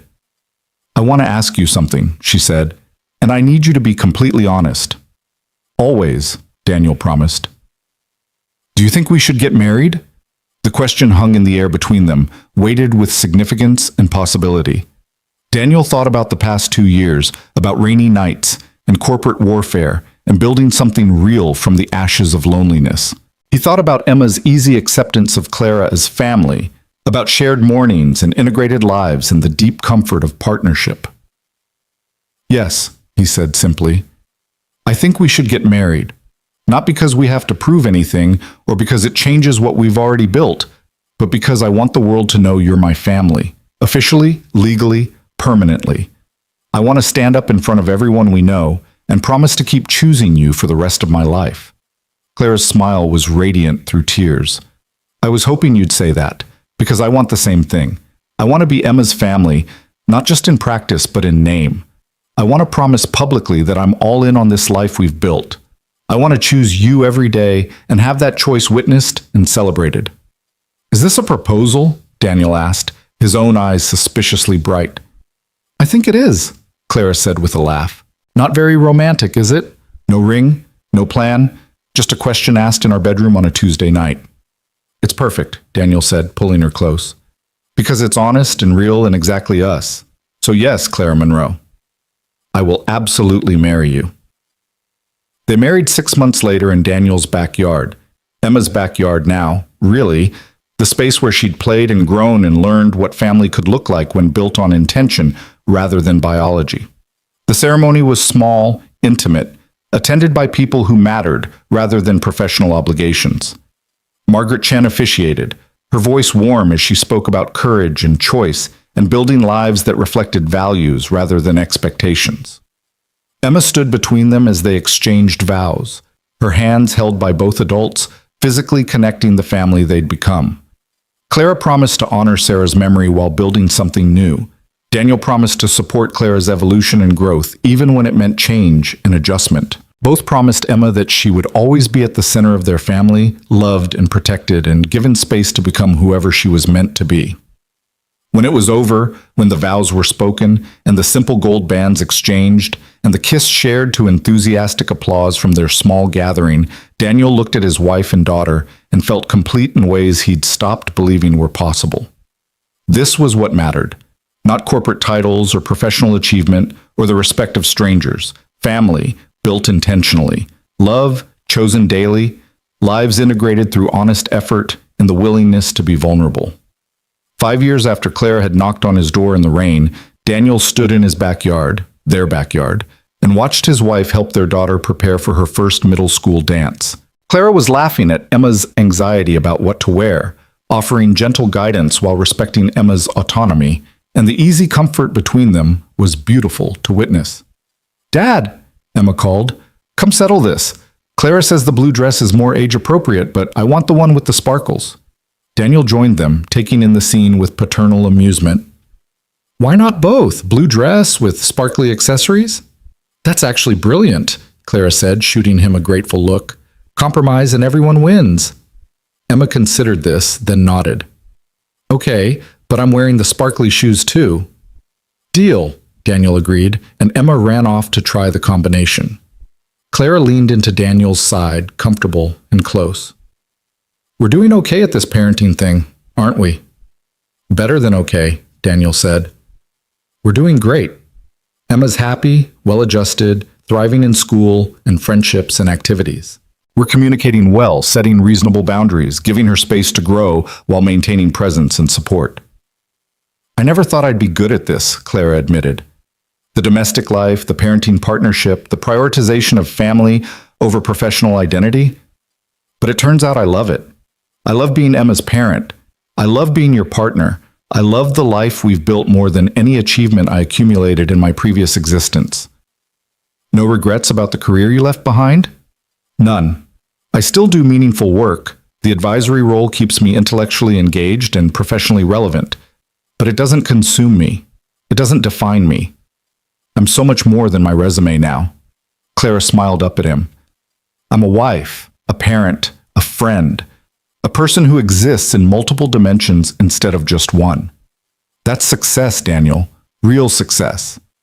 Emma emerged in the blue dress with strategic sparkles, looking both nervous and excited. "How do I look?" "Beautiful," Clara and Daniel said in unison. "Completely age-appropriate with just enough sparkle to feel special," Clara added. "Perfect." Emma grinned, then surprised both adults by hugging them simultaneously. "Thanks for helping. And for being good at the parent thing. I know it's not always easy." "Worth every challenge," Daniel said, kissing the top of her head. "Absolutely worth it," Clara agreed. They walked Emma to the school dance together, watched her disappear into the chaos of preteens trying to look sophisticated while still fundamentally being children, and then headed home hand in hand. "Remember when you knocked on my door in the rain?" Daniel said as they walked. "How could I forget?" Clara laughed. "I was so desperate, so convinced that one photograph could destroy everything I'd worked for. I thought I needed to manufacture an image to save my career.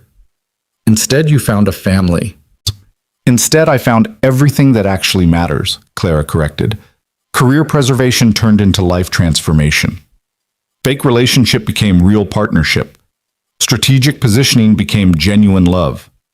They reached home, the house that had evolved from Daniel's refuge into their shared sanctuary, and settled on the front porch to wait for Emma's dance to end. Stars were beginning to appear in the darkening sky, the neighborhood quiet and peaceful. If you could go back, Clara said thoughtfully, to that rainy night 2 years ago, would you change anything? Daniel considered this seriously. I'd maybe warn myself that agreeing to help would completely transform my life, that the quiet, single-parent existence I'd built would explode into chaos and corporate warfare and eventually evolve into something more beautiful than I could have imagined. But change it? No, not a single moment. Even the scary parts? The confrontation with Richard, the risk to Emma, the uncertainty of whether we could make this work. Especially those parts, Daniel said firmly, because they're what made us real. If it had been easy, if there'd been no risk or challenge or moments of doubt, we might have built something comfortable but ultimately shallow. The struggle is what gave us depth. Clara rested her head on his shoulder, comfortable and close. I love you, Daniel Reed, for your integrity, your patience, your willingness to see me as I actually am instead of the image I projected, for showing me what life could be when built on truth instead of performance. I love you too, Clara Reed, Daniel said, still slightly awed by how natural the shared name sounded, for your courage, your brilliance, your capacity to evolve and grow even when it meant letting go of everything you thought defined you, for choosing us every day, even when it's hard. They sat like that for a long time, watching stars appear and thinking about the improbable journey that had brought them from desperate neighbors to permanent partners. The house behind them held evidence of their integrated lives, Emma's artwork, Clara's books, Daniel's project plans, the beautiful chaos of family accumulated organically over years of intentional building. This was success, Daniel thought, not measured in promotions or achievements or professional accolades, but in moments of peace on a front porch with someone you loved, in a daughter thriving because she was surrounded by adults who chose her happiness daily, in a life built brick by brick on foundations of honesty, communication, and the courage to keep trying even when perfection was impossible. The rain had stopped years ago, but what it had washed into his life remained, challenging, transforming, and ultimately blessing him in ways he'd never imagined possible. Clara Monroe had knocked on his door desperate for help. Instead, she'd given him everything he'd stopped believing he could have. And that, Daniel thought as he held his wife close under the emerging stars, was the best kind of story. One that started in chaos, survived through struggle, and ended not with perfection, but with something infinitely better, real, honest, chosen love that would last not because it was easy, but because both people committed to making it work. Forever.